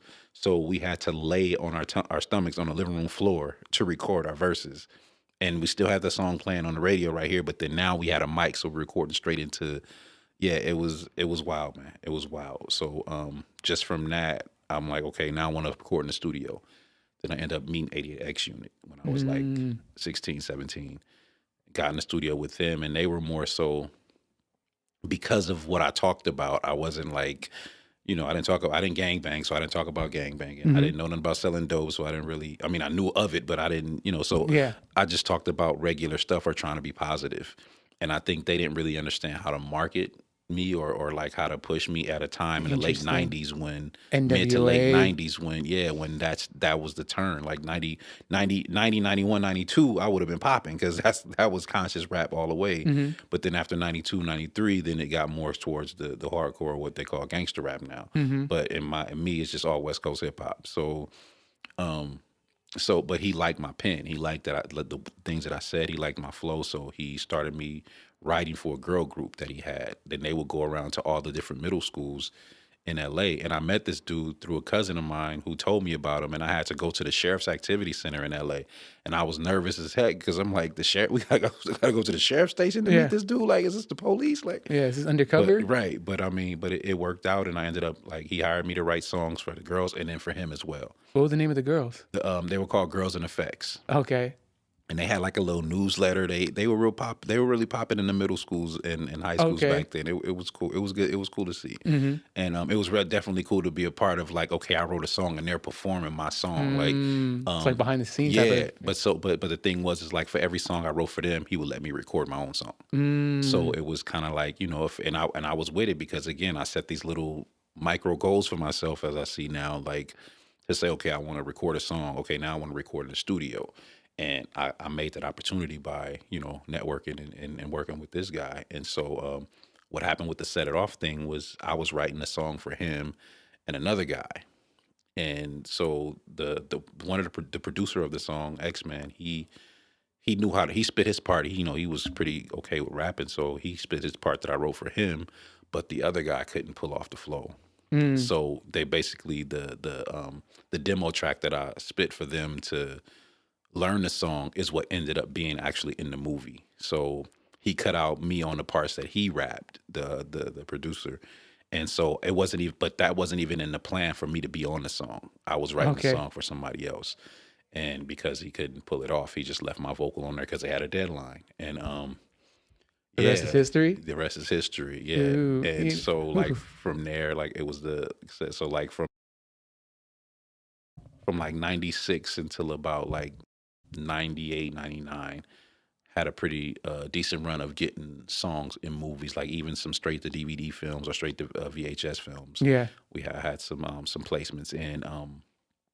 So I've been like an ASCAP member for a long time. Cool. And I mean, business stuff for me wasn't right at the time because I wasn't focused on that, and I was a kid pretty much still, Yeah. basically. No guidance. Right. But then my daughter was born when I was about 2021. So then I was like, okay, I gave my from that point I gave myself 4 more years. Like, okay, 4 more years. I've been pursuing this since I was like 16, 17. And I'm 21 at that point. I'm like, so like 4 more years, which would be kind of like the extent of a college education. Okay. And then I'm like, I'm gonna keep going wholeheartedly at this. And if it pops, it pops. If not, then I'm moving. I'm just out here and I'm getting a job and do it when I can. I'm not gonna make that the priority. And Hmm. Was there like an income amount that you needed to make, or was there something that like you had to reach? Like what was it the? was just more so because I had no education. So I dropped out of high school, Hmm. so I really didn't have a backup plan, which was fine when all I had to worry about was me. Hmm. Like somebody, I was respectful and cool enough to where somebody would let me sleep on their couch at least a couple nights out the week. You know what I mean? So, um, but once my daughter came into it, it was just more so about, okay, I needed to, yeah, at least have some type of income coming in to where I can make sure I'm paying bills and all that while I'm at the studio or while I'm over here doing this show. Because if I'm Hmm. just out here paying dues, which is fine and what I was definitely looking forward to doing, um, but the plan had to change, and so and yeah, so I just kind of went to the producer because I did sign a production deal and was just kind of like, hey, you know what I mean? And he told me like, okay, well, we'll do these things and I'll make sure you get this. But then all this time though, I hadn't really received any of my money from Set It Off because I didn't know about royalties and Mm. everything until finally, I forgot we were having a conversation about something and I was yeah, and I finally went on my own and signed up for ASCAP and everything, and found out that like somebody else was getting my royalties that I was due for that time, but ASCAP they kind of made it right as much as they could, and Hmm. and dispersed me some to where it was like, okay, this is cool. However, it's not consistent. It's like one big lump sum, and then you And know, that's it. Shut right, up. right. So, um, And you left it alone. so that was the yeah. I mean, it was like at that point, I really, what What's the was point? it? Yeah. And I felt like the experience and the knowledge that I gained from doing that, because whenever I would go after working with him, and whenever I would go to any other studio, it was like everybody was impressed with the fact that, oh, you came in prepared, and you came in because that's how he wanted it. That's how he trained me to be as far as a recording artist. Hmm. Yeah, so from there it was just those things, and I just recorded a bunch of songs, and then once I um got really just tried to establish myself out here, I met a couple cats that I was cool with at Valley as a student there. Once I got my GED and decided I needed to take some child development classes to learn how to better parent my kids, Hmm. and so that's how I ended up in early childhood education from that. Mm. And so and these cats that I met, we ended up forming a group, One Nation MCs, and we recorded a project, and then but we recorded just a bunch of songs. It was like a lot of songs, and then things kind of went because the guy was in he he is a startup, and then he had everybody in his ear saying, "Oh, do this, do that." So everybody, I ended up on a song with the Lady of Rage though, a song with Cam, West Coast Cam, Badass, R.I.P. Um, what else? I think those was like the biggest artists that I featured on a song with. Okay. But yeah, I mean it was a great experience, man. And it wasn't so much that I just like stopped doing music like, oh, it's done or whatever. It was just more so, again, I had to make those adjustments. Yeah. So when I pivoted into comedy, that's where I started like with the parody songs. Yeah. The parody song. Because I'm like, Yeah. okay, I mean, why not? How can I mesh these two things together? And I branded it Real Live Comedy and Flow, Hmm. and ended up releasing like 3 mixtapes during that time for that. And then so recently, like maybe a couple years ago, when like with Spotify and all that, and then I found out how, okay, you can upload your own stuff to these streaming. So I just started like going through the archives and found my old flash drives and everything, and just started like Putting everything putting up. songs together. And yeah, like I'm like, why not? And so I have a project that's been up since 2022 called Never Too Late. It's a 7 song album, and it was just like, again, one of those things where, okay, I wanted to record a song. I wanted to work in a studio. I wanted to have a song placed. Then it was like I want to release my own album. I want to have my own album. Yep. And hey, I did it through regardless to if it's only 7 listeners a month. It's something that I wanted to do and I set my mind to do, and I was able to get some semblance of it done, and I'm good with that. So Yeah, that's what matters. yeah, and then I Yeah. ended up linking with Chef Music since about 2000. I've been knowing this guy, West Tantrum, and he's always had a studio, and so it was with him that I kind of honed the real life comedy and flow thing, because he provided the studio time. He was like, I would give him my old scruffled videos of me performing my comedy set, and he would take them and run them through the machine and master it and make it sound better. And so I was able to put like my comedy sketches or my comedy bits in between the songs, and Okay. like really Dope. really just trying to figure out a brand for it. And it worked for a while with the hand to hand merch kind of thing, and it allowed me to take gigs where it was like, okay, they're not necessarily even paying me too much of anything, but I'm gonna rock, I'm gonna do my thing, and I got my merch. For sure. And that's how that's how I'm gonna get home, that kind Yeah, of thing. So yeah. And I got something else for you, which is it's super dope, because I actually have this theory, but I unfortunately I'm not going to share it about music and comedy, but it's a positive thing. But I have to keep it low pro. okay. What I wanted to get into, because I know you have, the skills, and I wanted to know, what's your thoughts on freestyling? Did you saw the video I put up though, right? Yeah. Well, I just Yeah. what's your thoughts on freestyling? My thoughts. I feel like if you can be a rapper, but you can't claim to be an MC if you don't like to freestyle, or if you Gotcha. won't try to freestyle. Like, not saying it's got to be the dopest or whatever, but I mean, you can't. It always made me cringe when I would see these rappers or whatever, and they be like, "Oh, freestyle," and it's, man, I'll give you a written, or they spit something and It's like written. you wrote that, like you, because you ain't mentioning nothing in the moment or in this space right now, but that's like one of my favorite things. So Gotcha. yeah. And so that's the reason why I asked, is because I wanted to know if I kick a beat for you, would you mind freestyling for us? Of course not. Yeah, let's go. Yeah. Let's go. Okay. So if I kick a beat you down. Yeah. All right. Freestyle session. Freestyle session. Commence. Let's go. Let's go. This is.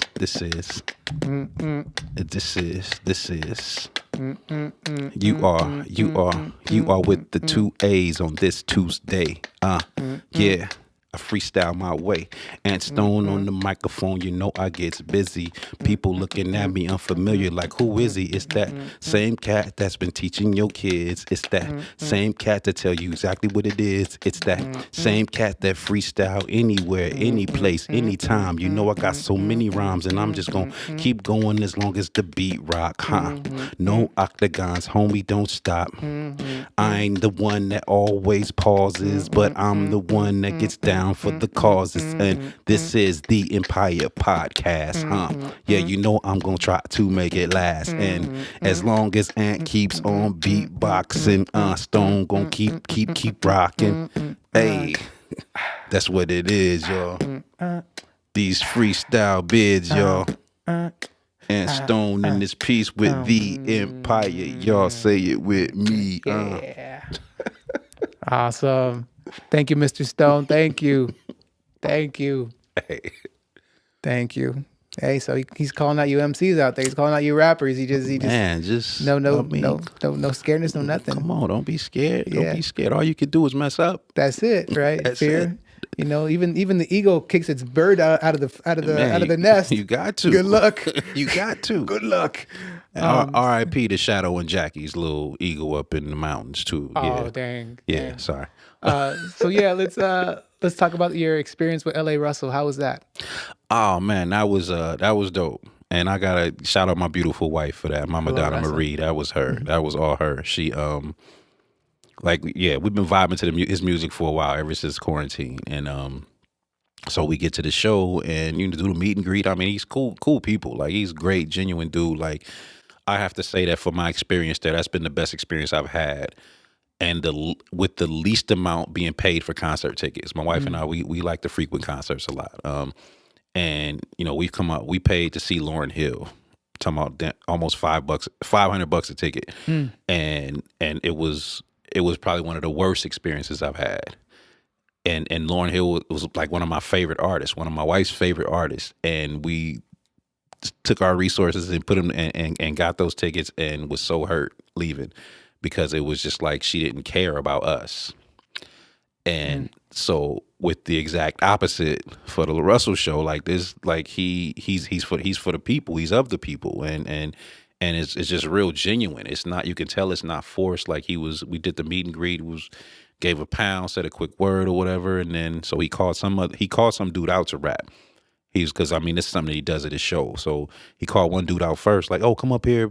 I think his name was St. Louis or something like that. So dude came up, and I guess the dude was expecting him to do a certain song, so he was gonna rap along with him to that song, Mm-hmm. and he just kept saying, I don't know that song. I don't know that song." This is what the guy's saying, like, and then I'm like, "Oh," so he said, just spit," and so he spit something. I don't know if it was his or not, but then he was like, "All right, anybody else here can rap?"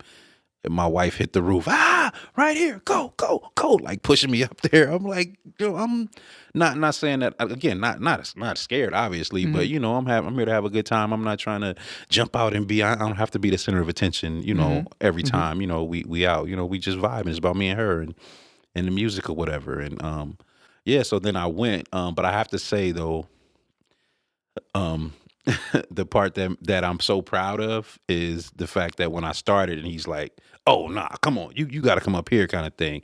But what makes me cringe is the fact that I hear him saying, "Don't cuff it," the way I was holding the mic. Mm. And then he was trying to show me, but I was so caught up in like, "Oh, I'm I'm on on stage. I'm stage. about to watch what I about," and not even paying attention to him showing me the mic. Like, sorry about that. Like showing me the mic, like, "Hey, don't cuff it," and but I mean, but even still though, it was just a dope experience, man. I felt like so in my element, so it kind of was like that whole experience was like to me the manifestation of what true, pure, creative and hip hop is, in my opinion. You know what I mean? Mm. Because it was like you had all these different faces, all these different types of people, different walks of life, different ethnicities, different ages. Like it was just, and everybody's just, and he's responsible for it because of the type of, I feel like the type of music and the vibe that and the spirit that he puts into his music. Yeah. It resonates. You can really feel it. And so for me, it was like from the gate when we got there, I was in heaven. I was good. I was good. So being able to actually get up on stage and freestyle with this, it was like, to me, that Mm-hmm. was the icing on the On the cake. cake, as they say. Yeah. And yeah, and like I wasn't expecting it. I wasn't like thirsty for it. I wasn't out here trying to hustle myself in that way. I mean, it's not, because there's a time and place for everything, I feel. Um and that's been another debate in comedians, but we'll, yeah, touch on that another time. But yeah, just for that experience, it was dope, man. It was kind of like that moment that I shared in the drawing, Mm-hmm. like a culmination almost of that, because now that's probably going to be the most amount of people that see me express myself in that way. Yeah, you know what's cool about you talking about La Russell like that is that, you if you've never been to a show by him or stuff, you see him talk about community and stuff like Yes, that on his yes, post. But it's good to hear from somebody else besides him saying it that right. he is for the people, he Oh is for the yeah, community, he is this. It's good to hear that. So shout out to you, La Russell. yeah, Shout definitely. out I to mean, he's you. playing catch football with the kids like before he's going on stage. Like he's out there interacting with like the DJ's playing music. He's out there interacting with people, getting in their selfies, and you know what I mean, like just really making it where I don't just feel like I'm just a means to an end. I'm more so a true supporter and a partner of what's going on right now. You know what I Mm. mean? Like, this is not just about, this is about all of us. This is about you. Like it really felt like that. And like as corny as it sounds, it's just like that's, to me, like that's the purpose of it, I to love that. that's the I purpose of love it, that. to have us all on one accord. And it wasn't about, oh, guns in the air, or, oh, I got money, being disrespected by some dude throwing money out in Yeah. the crowd, kind of, you know what I mean, That's not like, his style. yeah. That's not his And style. that, I'm like, that's my temperament of music right there. Like just the Facts. way he gets down with the positive vibes and I mean, of course, I'm a avid Kendrick Lamar fan. Like and so um, but I know that the experience will be way different. Completely. You know what I Yeah. mean? Because Yeah. of the difference in, I guess, in the exposure Yeah. The of the two exposure, artists. You know, so the but scene. Yeah. I just feel like as much as as much as I love Kendrick's music, um, and as much as I love La Russell's music, it's just like now this side, the La Russell music, is just kind of like been cemented now in my lexicon when it comes to hip hop artists and their performances. Okay. I You know what love I that. mean? I To love whereas that. with Kendrick, is always going to be that guy in regards to true artistry, being able to say something and being willing to say something and being creative in song concepts and all All that that. kind of thing. Like, you know, he's always he's top tier in that. But I just feel like if he were to be able to cultivate an environment like that, like this, and I mean, I don't know if the Russell gets any bigger, if it'll stay the same, but it's just Yeah. like, it was just something real genuine and familiar and comfortable. Gotcha. Kind of Uh, like home. I yeah, like it home. definitely was. It definitely was, and so I Yeah. feel like that's why I was. Yeah, I just kind of laid in and got real comfortable when he told me I could have a mic, and it was like, oh, okay, this is the Anthony Stone show now. Let me, That part, you know what I Anthony mean? Stone show, actually sounds, it's got a ring to it. Right, It's got a ring definitely. to it. Let's Shout run out to that, you, La La Russell. Russell. Come on, yeah, Yeah, come on. Let's get the Good Company Comedy Hour. You know what I mean? Let me come out, open up the crowd with some comedy, some parody songs, and then you come out and you do. You know what I mean? And yeah, just saying, bro. Just yeah. saying. But shout out to you, La Russell, just in Yes, general, definitely for man. creating And that experience. Yes, I wanted to give a shout out to the wifey, right, for all of yes, that, right. And yes. so, with that said, how did you know that she was the one? Okay. And how's fatherhood been for you? Two great questions. I knew she was the one when um during our first few months of dating, I had a heart attack. Um and Do you know what like caused it? The heart attack? it is clogged arteries. Like Mm-hmm. I've most of my adult life I've been dealing with like high blood pressure, cholesterol, all that kind of stuff. And Mm-hmm. at that time I was doing I was taking this pre-workout, and I believe that's what when I was explaining to the doctors what my symptoms were and everything, and because I didn't know I had a heart attack till after they had put the stent in my heart and everything. I didn't know what. I just knew that my chest was hurting so bad that I couldn't sit up straight, and I drove myself to the hospital Mm-hmm. because that's what I felt like I needed to do in that moment. So and thank God I did. Like, yes. Um but yeah, it kind of it accelerated my heart rate to a point. But I mean, but just the fact that we were still kind of relatively new.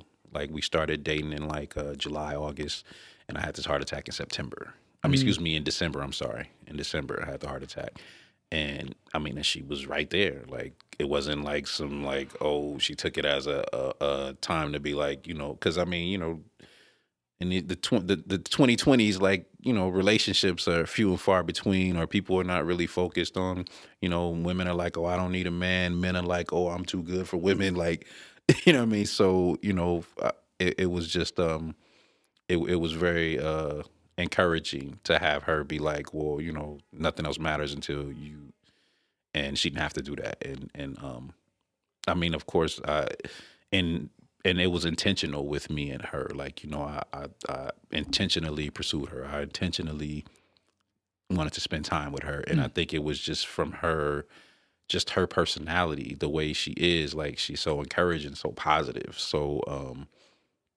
I mean, she's beautiful, like in Mm-hmm. all ways, in every single way. You know what I mean? That a woman could be beautiful in. My wife is beautiful in that way, and Can we say her name? My Madonna Marie. But but yeah, like even the night I met her, like she was like just the coolest person. Like she came up, she had never seen me do comedy before or whatever, and she was just like, oh, like you were funny, and I was selling T-shirts at the time, and she came to buy a T-shirt, and she danced, and it was just like she was just a real cool, genuine, down to earth person. Like, and I was just really, really intrigued by that. I mean, among other things, but yeah, Hello. Hello. but Little yeah, spot tea. yeah. So that's from that experience, like when the chips were down, so to speak, like she was right there. She was there. Even when she could have, and which I would have definitely understood, like if she's like, oh, well, you got a little too much going on, you got kids, you got your heart, I don't know where I fit in all. So, but no, it was like no questions asked. It wasn't like, hey, do you want me to be there? No, she was right there, helping take care of me when I got out, and making sure that I had what I needed, and even now to this day, still like making sure I'm staying up on my health as much as possible, and just like because she's like, hey, we got these boys, and the fatherhood thing is great. It's definitely different this time around because like I have my two adult children, 27 and 25, my daughter and my son respectively, and I have a 9-year-old, a 5-year-old, a 4-year-old, and a 2-year-old, and we You've been busy. Yeah, a lot of boys. One Yeah. girl got in there. Yeah, One girl got the in first there. one, and that's been it. Yeah. Got five sons, all IE natives. So we gonna see what just it's definitely been a learning experience. Which I guess I haven't shared with anybody for that matter too much, but I do have a son who has autism, and trying to learn that and navigate that, and just yeah, because it's definitely a different type of experience with a neurodivergent a child who has the neurodivergent conditions or whatever, and again, like she's just shown her strength, and like trying to learn as much as she can, we're both trying to navigate it. And yes, I have my experience working with kids and studying and everything, which I'll be done with my master's in 4 weeks, but it's I think just having such an active partner in life in general, be it parenting, be it the marriage itself, the business of the household, like it just makes everything that much more fulfilling. Yeah. And so I would say that about fatherhood now at this point. It's even before it was fulfilling then, because my two older kids, they shaped me to know, like, okay, now all these things that you knew, you learned or whatever up to that point in my life, had to put them into practice right then and there, That part. and do the best that I could with where, and it just gave me so much more respect for my mom and the situation that we went through as kids. Like I said, she took us on that journey, but you can only go as far as the car takes you, right? That part. So it was and so it just doing this again now, and doing it with my wife and my wonderful mother-in-law as well. Just it's definitely given me that understanding of what they say when they says it takes a village To raise a child. to raise a child. It's a true statement. It's not always just mommy and daddy. I mean, if that's what it is, mommy and daddy definitely are obligated to do that, but it's always a great thing when you can have your extended family like truly be there of support and being supportive, and not just through words, but actually through actions, through time, and even resources at times, like, so this time around, being a father to these young kings I'm trying to raise, it's it's a great feeling, and I'm very optimistic about it, because with me learning more things and knowing more things and having the prior experience, and just with it being all boys, like it's like a great thing. I know some cats that trying for boys, and got all girls. and yeah, and I mean, and I got my 5, and I think we're done though. I think we're done with children. Got you. He gets a call later today. Hey, babe. Guess what? Mommy, no, right? Oh gosh, no. Guess what? Nah, but Yeah, and for I believe, in my opinion, that number one, since you are involved in their life, they're gonna have a better outcome than you if you weren't. right, And since you I agree. care, that's another thing, right? And so those things really matter when raising a child. There's been statistics proving that when a father's involved, how much more a child does Yes. than when not involved in 2-parent household. And so shout out to you. I wanted to say for that. Which it should be just simple, but in our Yeah, right. society, You have to shout out the yeah, in our the society, necessary it things, becomes right? a very interesting thing. And what's interesting about autism is that it's a spectrum, as they say, Yes. right? Like Yes. you can have a child who will start screaming if the vacuum's on, and then you have a child who can there's a kid that I follow that he makes paintings or drawings out of the typewriter, Oh, wow. which is super crazy. Like he'll see the Eiffel Tower and then he'll use a typewriter to draw the painting of the type of a. Oh, wow. Yeah, and it's like the spectrum is real, right?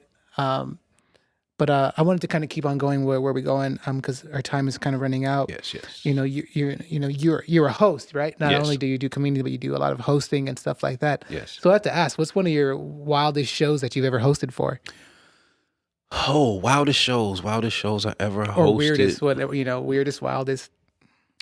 I'll have to say at celebrities, it was for it's for the homegirl Jaquetta, Sweet Butter. Shout out Sweet Butter. She had me hosting the show. I brought my homie AD down. He was headlining it, and I don't know what happened, but it was a group of people that were very loud and like heckling all the comedians. Like they were talking the whole time. And for the most part, it was cool because most of the comics, well, for me anyways, I usually ignore hecklers unless it's just something that I could actually use, to make a moment or whatever. But so that was kind of the MO for the night pretty much. And then I think I think AD said something simple like, "Oh, what's your name, sweetheart?" or something like that, and the lady like lost it. She was coming up to the front. She ended up like pulling like body parts out on herself, and yeah, it was wild. Like a titty came out? Yeah, like a titty came out. I Oh. think yeah, and it wasn't like it was like kind of like a raisin nipple titty. Like it wasn't really the so it was Gotcha. like, okay, this is somebody's auntie or somebody's mom. Somebody got a grown son up in here just taking it. Yeah, Like she was offering herself to him. yeah, I don't Oh, know. I don't okay. know. It just got weird. She was drunk, and we kind of like looked at each other, and he was like, "You know what? Thank y'all. Good night." And yeah. And another time I was there. I wasn't hosting though, but it was a couple that was kind of like I was on the show. The couple was arguing, and that was one of the first times I heard on Dead Homies off the internet. Like I usually see it on videos, people saying it, but I heard it in person this time. And the girl was like telling the guy, like, it's okay. He's just here with his family. Don't even worry about that. And dude was like, nah, forget that. I'm going to say something on Dead Homies. And he got up out of his seat and something hit the ground hard. Like, like a solid item. So I'm like, I don't know what it was. I didn't even take the chance to look, but it was like all in one movement where I was like, yeah, got my receipt. Thank you. Finished my drink and hit the door. Cause I'm like, when they start yelling on Dead Homies, I'm like, I'm not trying to become one of them. Got So you. I'm not trying to join. let me get into move. And that's what I'm saying. Like with celebrities, like I love celebrities. It just kind of sucks sometimes when people don't behave accordingly, Gotcha. when they don't respect the spot and treat it like, what, this is for all of us, and we're gonna make this the best that we can make it. We're gonna build and assist with this business that's here for us, and yeah, and that was those were my two wildest times, I think. Okay. The first time hosting, yeah, but yeah, the Dead Homies thing was kind of wild too because I didn't Yeah. expect it. I didn't Probably expect definitely a it. gun fell or something. We don't even know Right, and I'm not trying to accuse nobody, but that part. Thank you, Anthony. We're gonna get out of here pretty soon. Okay. definitely. Sound like a Baptist church. We gonna get out of here soon. We're gonna get out of soon. 4 hours later. Come on. Raise your hand. We might, we right on time because the next question is, if you can ask God one question, what would it be?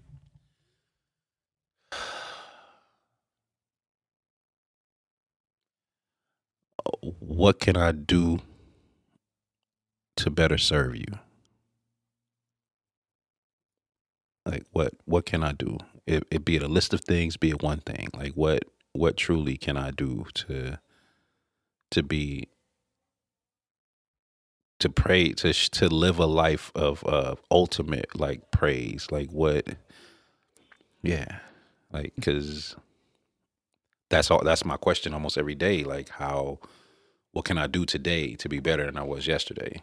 And I know it has to involve God. It has to, it's not gonna be me like, oh, well, wear these shoes or do that. Like, it's not gonna be anything I can put on. It's gonna be what he gives me or what he puts in me. So yeah, that would be it. I love that. How can I be a better servant for you? How to be a better servant for you. You know what it makes me think of, and obviously I'm not God, or am I? God is within. He's in within us. Like Hey. the answer that came to my mind when you said that was, take care of my people. Mm, That is how you can be a better servant of us, because I think it said, the greatest among us is the biggest servant among us, right? that's why Christ washed his disciples' feet. Exactly. So that's the answer that came to my mind when you said that. It's just Yeah, take care of my people, like right? that. And that can expand to my planet, my creatures. But yeah, take care of my people. Starting with the ones the ones that he blessed me with creating. Of course. Yes. But then even beyond, because you're already doing that already, right? Yes. So how can you be more? Is by taking care of the people that you can see, you can visualize. Okay, that's Mm-hmm. he's walking in alignment, as we can say, right? And as opposed to this person's walking out of alignment, I can help them.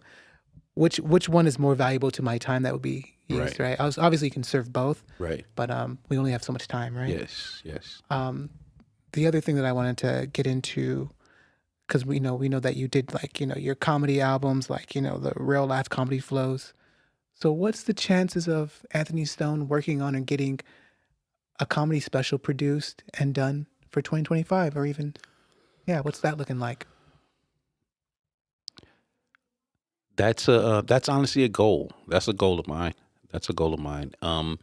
And with just like how I was discussing earlier about the after seeing the one girl's video where she did it with the selfie, and it's just kind of like giving me that when you mentioned earlier about like, oh well, I'm gonna wait until this or I'm gonna wait until that, and then you're just giving yourself more and more reasons to wait as opposed to just doing it. Just do it. So yeah, that is definitely doable, and can have it ready by 2026 to just let it go. Because I know I have my set, and I feel like the reason why I continue to do certain bits or certain that set is because I haven't had a chance to put it all together just one time. Mm-hmm. Because it's like I'll do a 15-minute set here, or a 20-minute set there, or a 30-minute set there, or 45-minute set here. But it's kind of like I'm kind of like all over the place because I'm picking and choosing what to do. But when I initially wrote my set, my jokes, it's like it tells a story. It starts from the beginning up until now, and I just really I know that it's doable because I have it. I have it in me. I have it. I have the vision for what I want to be behind me. I have a vision for what I want to be wearing, where I would like for it to be, who I would like to be there, what I want to call it, like all those things. I have. Gotcha. I have all that. Like, do you want to share those things? not too many. Okay. I will say, the title I'm working on is Set in Stone. Okay. As opposed to playing off a Set in Stone, but Set in Stone, and it's just more. I just want to get my perspective on everything. I know I don't know everything. But what I do know is my own life. I do know my own experiences, and I do know that as people, there are a lot of things that we have more things in common than we don't. And instead of sitting here thinking about what I feel like a million people would respond to, it would just be more about like again we spoke on earlier about just being authentic. Yes. So I got a question for you. Does it have to wait till 2026 to get done? no, I don't feel like it has to. I just like to try to give myself time in the sense that I know with a lot of things that I'm already working on, like so I'll be finishing my master's and everything that's associated with that, Mm-hmm. and other things I'm working on with my academic career as far as where I want to be teaching and all those kind of things, Yeah. or like everything is kind of like in its in its spot, and but again, always leaving myself open to, okay, we can do this. I do know that once my wife sees this, or once I have the conversation with her, then the ball will get rolling a lot sooner. Got you. Because she's definitely a go getter in terms of, well, what do you need to do? Yeah, like, what do you need to do? And it's like, we'll do this, we'll do this. She's like, okay, well, yeah, because like, well, 1 year for my birthday, we did like a party at like, and I was just like, I don't know, we could. Well, what do you want to do? What do you want? And yeah, I'm like, well, if it was me, I want to perform. I want to do this. I want to do that, and we made it happen. And Gotcha. The reason why I asked is because when you were talking about doing it, and like, cause I'm just like we can just get it done and we can always just elevate, right? The date that came out to me was October 11th. Wow. Wow. To do it and perform it. Right. Okay. Yeah. All right. Record it. Right. So that's what we doing. We doing it October. October. We doing it October. You heard it here first on the podcast. Okay. Are you October? Yes. October. Okay. And planning starts right now. There it is. And if there's anything I can do to help, please let me know. Definitely gonna need some better mics, because I'm listening to my videos on TikTok and everything that I'm posting, how muffled it sounds like. So yeah, yeah, we'll talk. Yeah, we'll talk. But definitely gotta that's get that what came to me when you're saying. I was like, okay, October is. I just move when it comes. And my wife's birthday is October 1st. Okay. So that's what's kind of crazy about the October with the ones. So yeah. 1-1. Yeah. Yeah. So okay. Yeah. We can Maybe it do might that. be October 1st. Who knows? We can get that done. Play by ear, right? But October Yes. would definitely for show.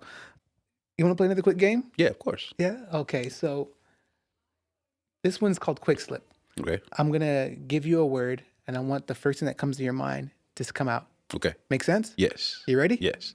Quick Slip. Here we go. Acorn. Investments. Acon. Convict. Stoner. Rob. Son. Moon. Daughter. Ayana.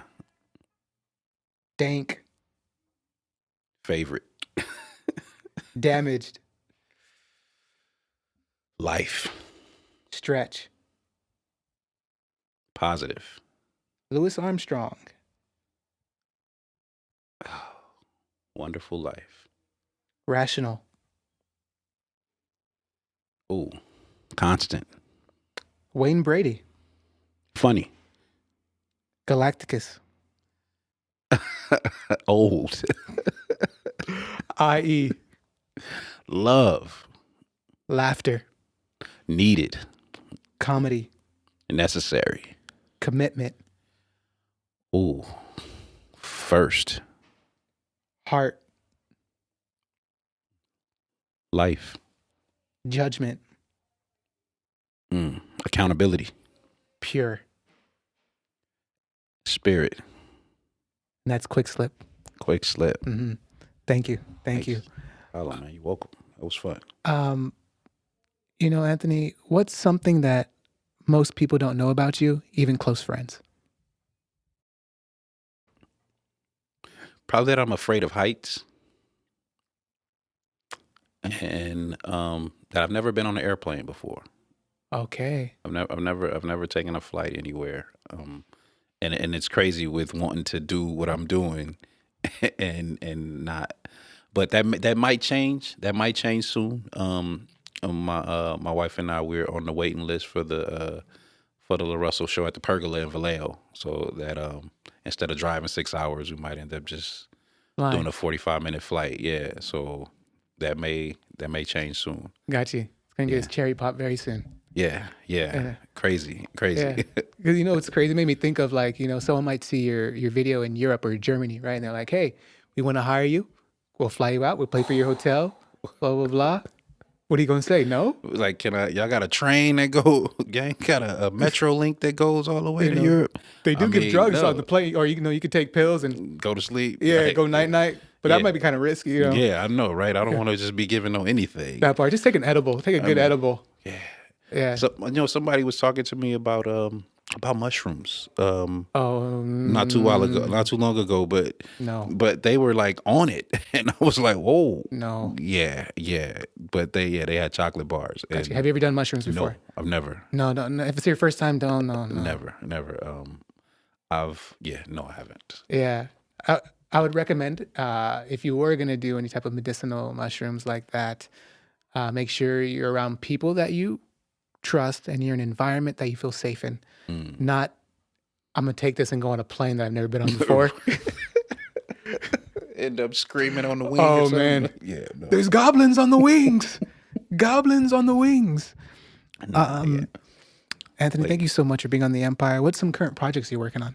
current projects I'm working on right now, just actually working on some songs. I've been meaning or needing to put out a preschool album. Since I'm teaching kids, and I have little chants and songs that I do with them, like as attention getters or just throughout the day for our transitions.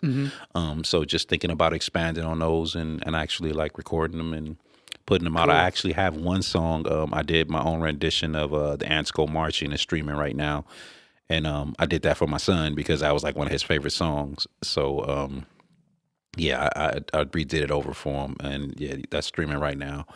And Can we get a sample? it's well, right now, because of like with everybody being sick and everything, I've been telling them, hey, cover that cough, cover that sneeze. I don't want your germs on me, and I have them repeat that. And so like now, every time somebody coughs or sneezes in the classroom, that's what everybody's saying. Cover that cough, cover that sneeze. I don't want your germs on me. Hey. So yeah, I just just working on putting all that together. That's really the as far as music is concerned, that's what I'm working on currently. And then as far as comedy is concerned, I really um am trying to find a place to have an open mic on one night of the week, and then the actual show another night of the week. It can be the same place, it can be two different places, but I just really think that open mic thing is pertinent to have that, to give that sense of community when it comes to being creative, because I think right now, unless like you got the homie that's actually touring or doing something, no other comics are really trying to support each other that way. You know, like on this level, like Why? Why do you everybody's. think so? I think because when you're at a certain level, everything seems so little, and so then you don't think it's enough for you. So if we're working together and I tell you something that, or encourage you on something, and you get an idea and it's funny, now I can't be funny too. Like, you know what I mean? Like, I think it's Like the that kind of scarcity defeatist, mindset. that scarcity mindset. Yes, I think that's what does it. And the lack of humility, I think, for a lot of us, because again, everybody wants to be that guy, and nobody wants to actually support each other. Like, it's like, it doesn't make you a flunky or anything like that if you know, okay, this my guy has the potential to be that guy. So I'm gonna promote, if he's not in the room and I'm in the room, I'm speaking of him in that room, because I've never had that problem with, like, if somebody reached out to me to do some work and I'm like, I'm not available. Oh, but I know so and so is, or you know what, I'm looking for somebody that can do this, and you know it's not really my thing or whatever. Hey, you know, so and so does that. You know, so, and I've never been ashamed of that. I've never been too proud to, like, you know, tip my hat to someone to say, like, yo, like, that's the, you got that. Yeah. That works right there. Like, you know what I mean? Because that doesn't affect mine and what Yeah. I do, because I still have mine, you know, and that's just his, and Yeah. and it's okay for us to acknowledge each other in that way. There's But I enough for think, all of us. and but with but I mean, the with the spirit in the city, it kind of feels that way though, like it's not enough, you know. And I think that's seeping into everything, not just the creative scene, but we're talking about the jobs, we're talking about the schools, we're talking about the relationships amongst the parents and the teachers, and then even the relationships with the officials and the, you know, the Community? constituents. Yeah. And it's like, yeah, like we definitely need to get out of that that scarcity. So yeah, I definitely want to have something that kind of fosters that unity, that creative unity. Like, we ain't necessarily got to be friends or anything like that, but just to kind of show that love and respect for the craft, at least to be willing to sit with others and watch them get better as you work yourself to get better. Because what they say, iron sharpens iron, right? Yeah, So yeah. if I'm iron and then the other dude is being styrofoam, like that's just gonna make a mess of it, Yeah. But if we're all trying to get to that point and knowing that we can push and pull and motivate each other to get there, then I mean, why not? Like Definitely. it only makes us stronger in that way, Yeah. I would love for that to be an issue where it's like, okay, I'm looking for a comedian in IE, but it's like all these people to choose from. I want to go to a show in IE and but it's all these shows to go to, but then everybody's still eating, everybody's still getting business, and also, like, even with the nonprofits, I hope that they can eventually kind of get on that, like just either form some type of coalition or something where it's like, okay, I got a little bit of what I'm getting, and I'll put that for that, and I'll put this for that, or but like it was perfect example, and I'm kind of off topic, but like with Juneteenth, like it was like 17 different Juneteenth events in one city. Mm, I'm like, why when all of us when all of these organizations get together and put one big thing at the stadium or something, yeah. you know what I mean? Like, truly show that unity, truly show that let Ooh. 15, 20,000 people from San Bernardino come and fill up that stadium, because everybody's pooling their resources, everybody's pooling their people, everybody's showing that, hey, We can come we can together. do this. Yeah, we can do this. That reminds me, because Lou literally said that. Shout out to you, Lou. She said there's beef even within the nonprofit Crazy. sector, Crazy, right? and everybody wants they don't want nonprofits don't want to work together because they're so petty that they want to have their name first on the flyer, Yes, yes, as yes. opposed to they're supposed to be helping the community. They're on petty stuff, on petty shit, as far as like, Yeah. my name's not first on the flyer, Yeah. so I won't work with you. Yeah, and I've honestly I've witnessed that. I've witnessed that, where it's like the thing where they start out like, okay, everybody's at the table trying to figure it out, and then eventually that one leaves and that one leaves, and that so then we're back to the initial one or two people who were deciding that, this is a good idea for us to work together, and now that person is back to doing it on their own again. And then you have the other ones sit on the sideline and snicker and judge and make observations about things that they felt like could have been better. But then it's like, okay, if you knew that, why weren't you there to plug that hole if you seen that gap needed to be filled? Like, as opposed, instead of just sitting back and watching people fail, like that doesn't make you succeed because someone's failing. As you watch, that just, in my opinion, that just makes you a selfish person. You Yeah, know what I especially mean? if it's your community in It's the your end. community. We all have to live in this same, or work or be in this same space. We're trying to serve the same people in this same space, and they need all of us. We need them, and they need us. Like, Yeah. everybody needs each other, and it's because it's not about because if the ish hits the fan, it's not going to be about, oh, well, just don't mess with them because they got X amount of dollars, so they're cool. Like, no, Yeah. once it goes down, it's everybody. So why not get stronger together? So therefore, when it does start happening, we know where we can go. We know who we can count on, or we already shored up enough to where it's not even going to make a dent in what we're putting forth. Yeah. Like, it's, yeah. Wow. So gnarly. You know, I think we have a little bit of time, but I have to ask this question, and it keeps on popping in my mind. But what are a few of your favorite comedians, whether dead or alive? Oh, definitely. Active right now. I really like. I like Cat Williams a lot. Eddie Griffin. Even though he's saying some pretty wild, Yeah, controversial people stuff forget right about Eddie now. Griffin. People But even forget about him. Eddie Griffin's a beast. I had the pleasure of seeing him live at the Ontario Improv, Mm. and that was the first time I ever seen anybody like do 2 hours straight, like just and like hitting you, boom, boom, boom. If they're not hitting you with the laughter, they hitting you up here, and it's like, okay, Yeah. either way, you nodding and you getting something.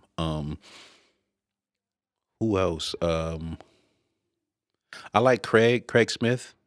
He does a lot of the roasting, but then even his comedy. He's the Craig Smith is his handle Is on he the one that social does the media. crowd work like every month? No, that's Nate. That's Nate's. I'm sorry. Nate Jackson. Yeah, that's Nate That's Jackson. I was another saying. one. Nate Jackson. That's Yeah. Kanisha Buss. She's one of the ones I love to see. My boy AD, of course, like one of like the growth in him, like from like that. If you want to know a story, that would be somebody to talk to. Adrian McCovey, AD, like that. That guy has a story, like Okay. to and is a true hustler, like to make something out of nothing, like this. Yeah. Okay. We gonna get every one of them Yeah. people on the Empire, Um, especially you, Eddie Griffin. We get yeah, you. and Cat. as far as like those that aren't here with us anymore, Patrice O'Neal. Rest in peace, Yeah, Patrice. rest in peace, Patrice O'Neal. Like he's hilarious. Dick Gregory. And I mean, I didn't say Dave Chappelle not because I don't think that he's not one of my favorites. Yeah. But I was just trying to get out the way the ones that don't come to mind immediately. But definitely Dave Chappelle. Like what he's been able to do with his the pace that he goes at and his voice, and just it's not even about just being silly all the time. Like he's being funny in very relevant and intelligent ways that some people are, it makes certain things easier to digest for certain groups of people. And I mean, even some people still get offended, but I mean, I just think he's great at that. And Message based. yes, I love a great message. Who else? I don't know why Mitch Hedberg kept on coming in my mind as you George talk. Carlin, Bill Burr. I like Bill Burr. Shout out to Bill Burr. He's been getting so much better over time. Yeah, He's been consistent, but he's been getting really good over time. And I love his perspective. Like he's not trying to like, oh, I'm one of the good white people kind of thing. Like, you know what I mean? Like he's just who he is. And you have to fuck with, you have to mess with how real he is. Yeah, no, you can cuss. It's fine. For sure. What we gotta, and then let's say 100 years pass by, 250 years pass by. What would you like your empire to look like? Let's say 250 years, when people come back and they look to see what you've done. What would you like your empire to look like? I would like for it to look like a family structure of where my 5 sons have figured out a way to be productive in their community and to be good family men and pass that name on to theirs and theirs. And I would definitely want it to be linked to some type of community activism or just some type of community based function, like either be education through children, or even like parental guidance for like helping parents figure out certain things, resources for employment, like therapies, like just something like really rooted in the community. I want my legacy to be community based. I want it to be something that was actually left for helping people. That's honestly where my head has always been, is like to help, not necessarily how much I can get out of something, but how much can I put into something? What can I leave that will like put the assets in surplus, to where when the next ones come along, hey, we don't have to worry about this or that because this is already taken care of. Now we can focus on X, Y, and Z as we move forward. Yeah. I love that. That's what you like your empire to look like. Yes. I love that. Mr. Stone, Mr. Anthony Stone, thank you so much for being on the Empire. Can you please let everybody know how they could find you, support you, contribute to the special that's going to be coming out, be able to watch things? Can you please let everybody know how they could find you, man? Stone Crazy 909, all social media outlets. Stone Cray 909 on Facebook.